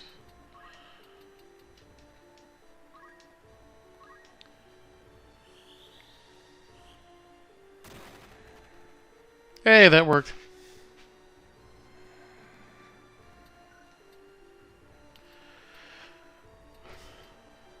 Anybody in HP trouble? Not particularly.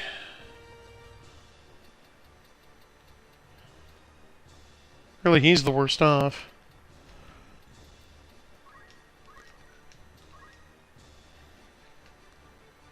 Yeah, I can't get to him though.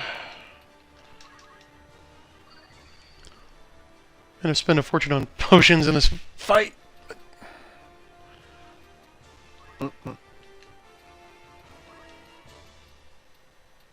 I'll start going this way.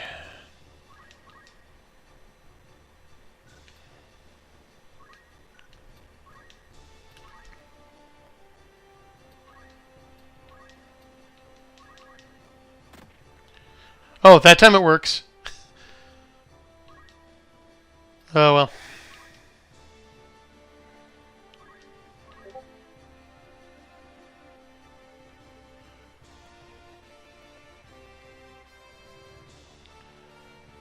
Uh-oh. Looks like Delita is casting, and now his spell might hit my chemist.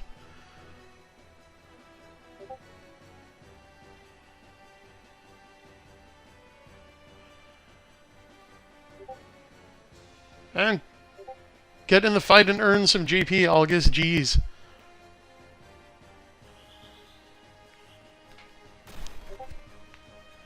No idea what that guy's thinking.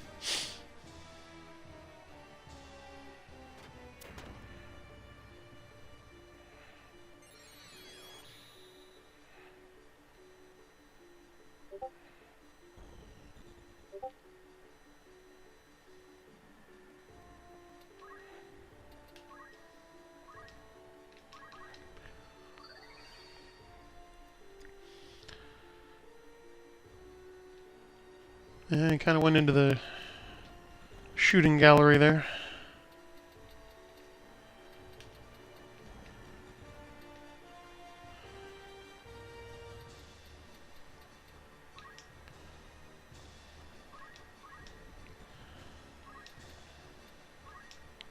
Let's finish this guy off. There we go. That'll help.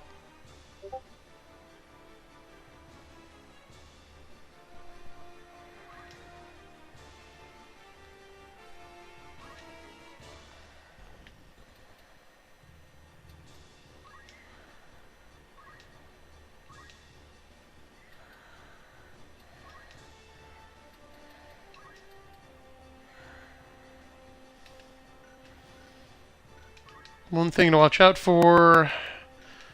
Okay. All those green cloaks. And because you can choose to cast a spell in either an area or a unit, you want to make sure if you do it on a unit, he's not going to move before it goes off.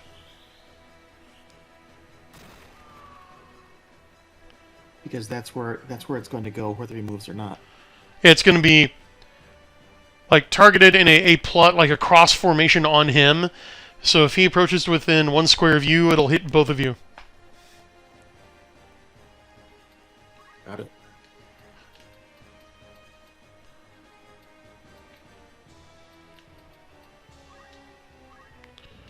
No. Can't quite get to him. Let's try here.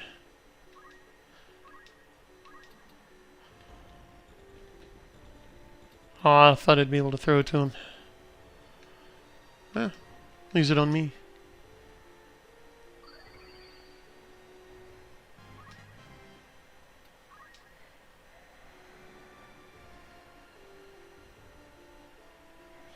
Alright, come on, man, get in there. There we go. Do something. Hey! Long wind up, but it paid off. I didn't get any crystals or treasure chests. Oh well.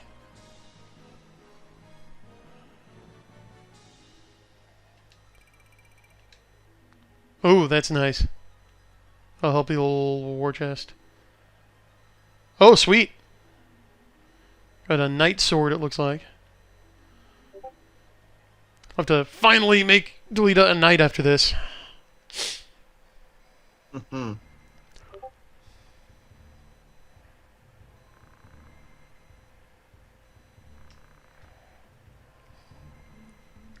Ooh, enthusiastic, isn't he? I love how Delita is just nonchalantly leaning against the wall.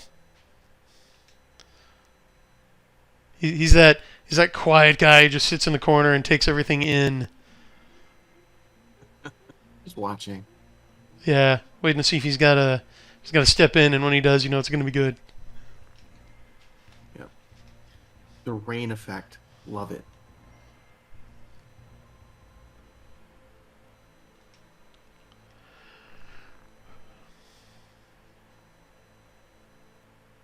This guy doesn't have the best emotional continence. Yeah, not really.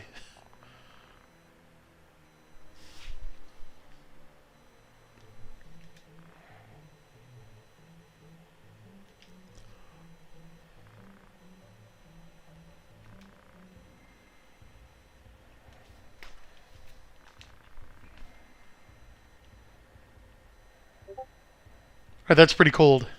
I like that dialogue.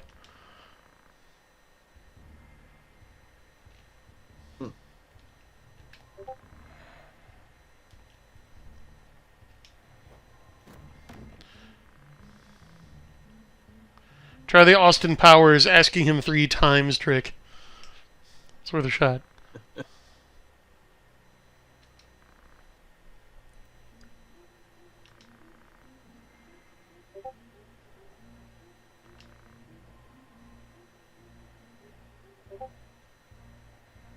Like they capitalized war. Subtle.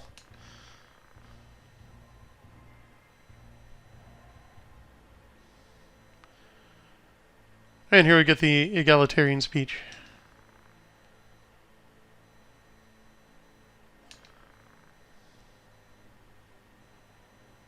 Oh, so Lygraph is acting on behalf of someone else.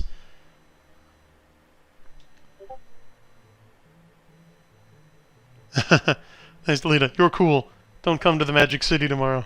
Yeah.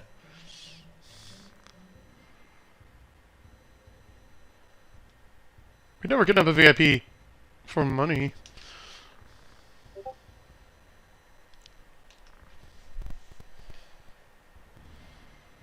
I've never known how to pronounce the anime ellipsis. I suppose the JRPG ellipsis. How do you read that, chat? Like what audio file plays in your head when you see that?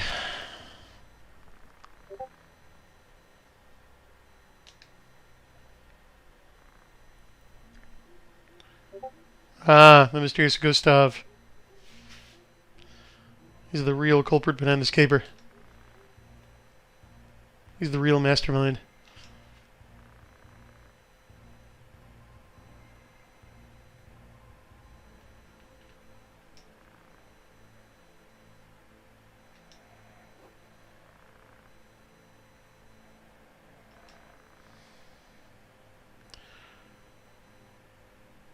Oh, there it is. Dot, dot, dot. And they're fighting for equality. In relation to what?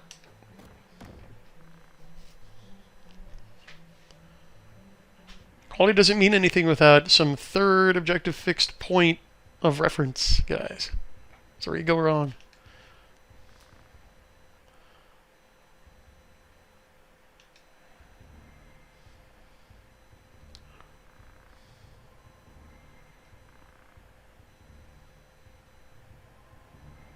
The scenic Sandrat Cellar.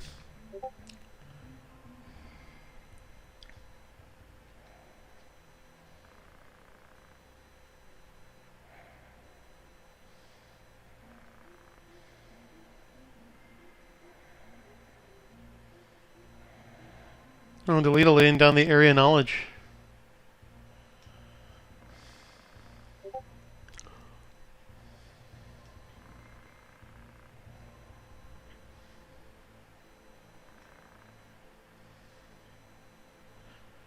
A place where desert people used to gather. Quite evocative. Hmm.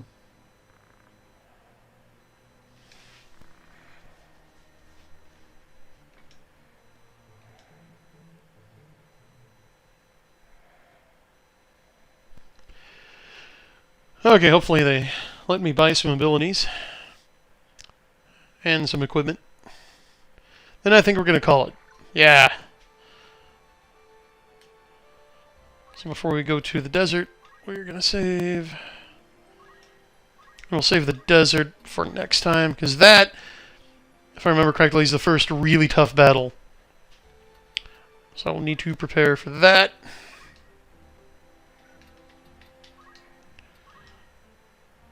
Okay. Finally.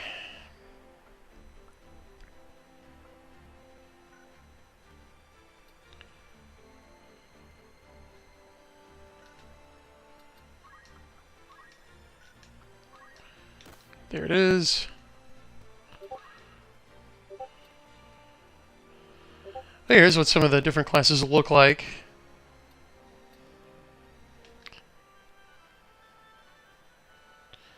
Although the guest characters' sprites don't change.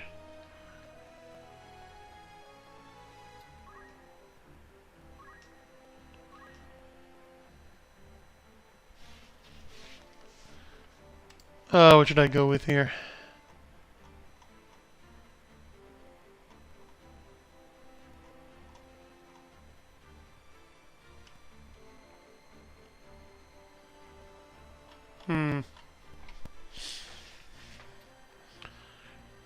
It's hard to go wrong with item. As you can see, I can equip him with the Archer Charge ability there, which would actually empower his sword attacks. I don't know, he seemed to be doing pretty well with black magic. We could leave him a fighter mage. Always a good option. Yeah, okay, let's do that. See if August got enough JP. Oh, he did. Move +1 acquired.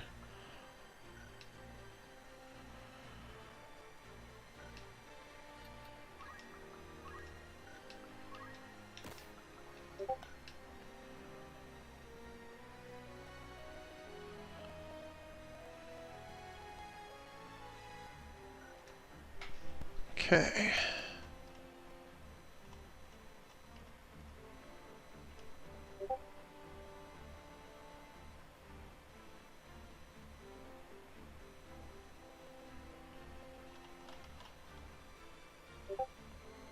Be right with you, chat. So, hey, anything interesting going on in chat? While I consider. Let's see. Folks are chatting a little bit about the ellipses. What are they saying? And what else? Let's see. Soft grunt. ... Humming growl. Those are some options. I like those options.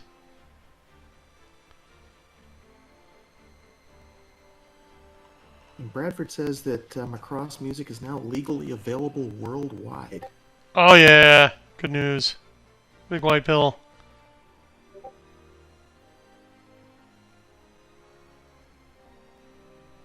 Yeah, it's nice to see some of those things move into, if not public domain, at least a more open status.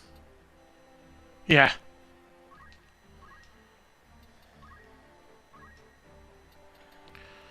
Finally get Yell. That one's really good. You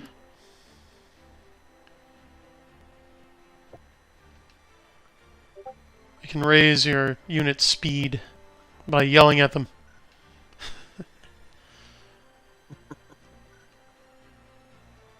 Alright, you guys get going!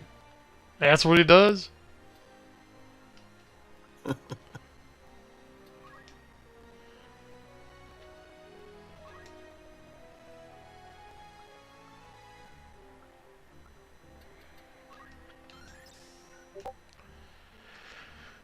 Yeah, just doing a little upkeep.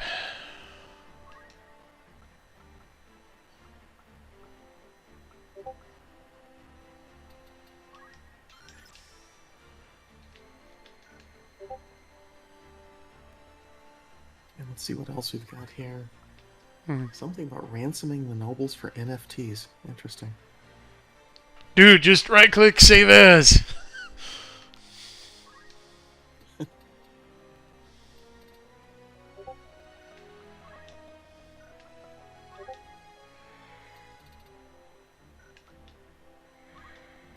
Oh, it was interesting, kind of skimming through some of the Twitter feeds in regard to what we were talking about earlier Mhm. today. I've been busy with drawing, and it's like, wow, this was a long discussion.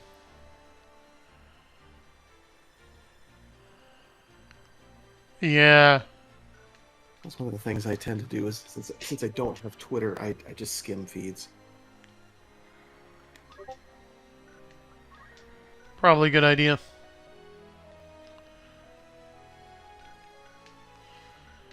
Okay, I think we're good on the job front. Gonna save again and get some improved equipment.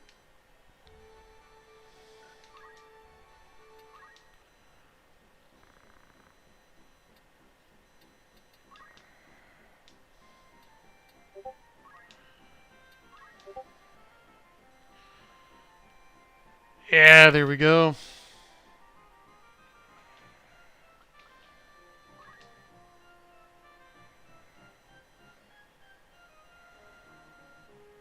Don't know if I care that much.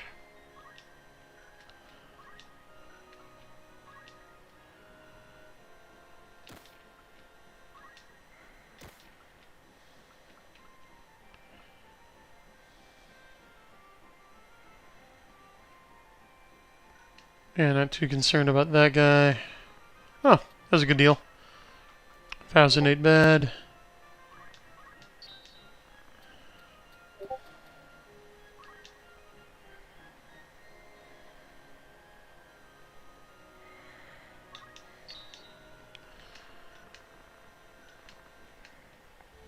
I think I need to go to Igrov's castle. That's where they sell the knight equipment.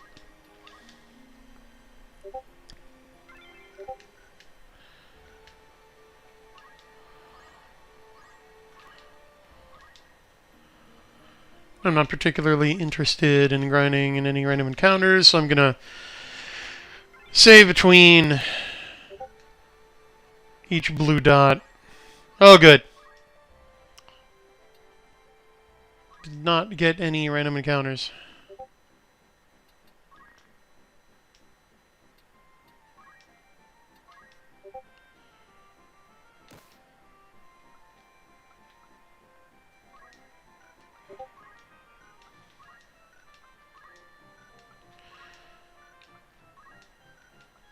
Yeah, I think that's gonna be it. But he's pretty loaded out. And getting that iron sword for free really helped.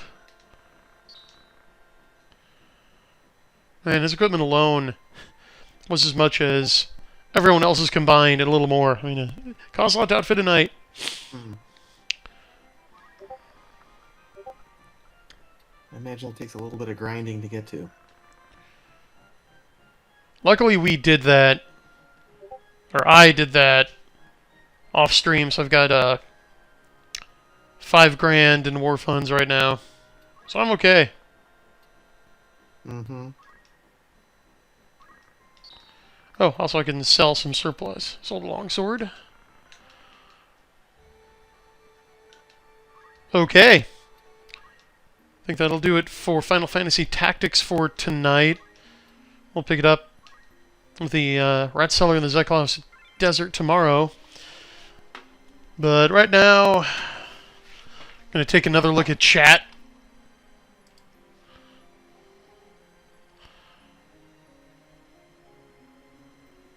Okay. But yeah, I'm not exactly sure what to think of NFTs. Right now, they mainly seem useful for drug lords and terrorists to launder money.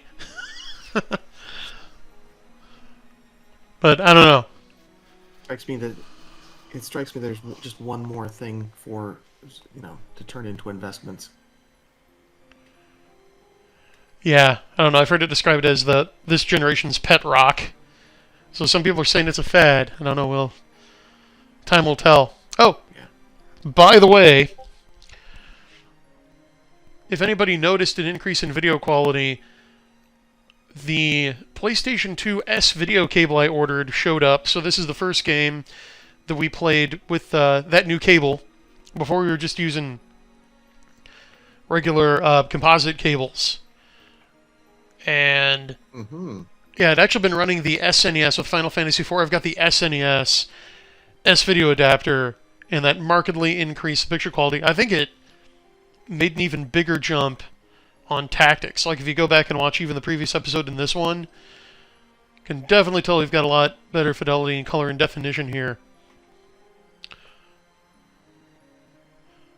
So I don't know. I'll definitely have to go back and take a look and see about that. Especially with your eye for detail, but yeah, I am pleased with the results. And that may have been what got rid of that weird effect of the like as before the picture wasn't filling the whole screen, and we got like an overlay of another copy of the screen over another one that was showing on the right side a bit. So that's gone. Right. The So artifacts are no longer there. Artifacts, thank you. There you go, putting that concisely. So, unfortunately, it looks like we didn't get to have CL on. Yeah, he might not have gotten the notifications that I was doing this early, so sorry for not informing him through more reliable channels. But hopefully we can get him on next time. Can we get you on next time, AA? Yes, if it's tomorrow, I should be able to be here. Good. Well, and I hope chat and all our viewers will be able to be here. So for now, thank you for joining us. This has been Geek Retrospective Final Fantasy Tactics Part 3. If you like this video, make sure to click the thumbs up below. Make sure to subscribe and click the bell icon. So unlike CL, you won't be out of the loop when notifications go out for new episodes. We'll be back tomorrow night. This is your host, Brian, signing off. Ardenon, say goodnight. Night, everyone. Okay, thanks for joining us, folks. And remember, games are better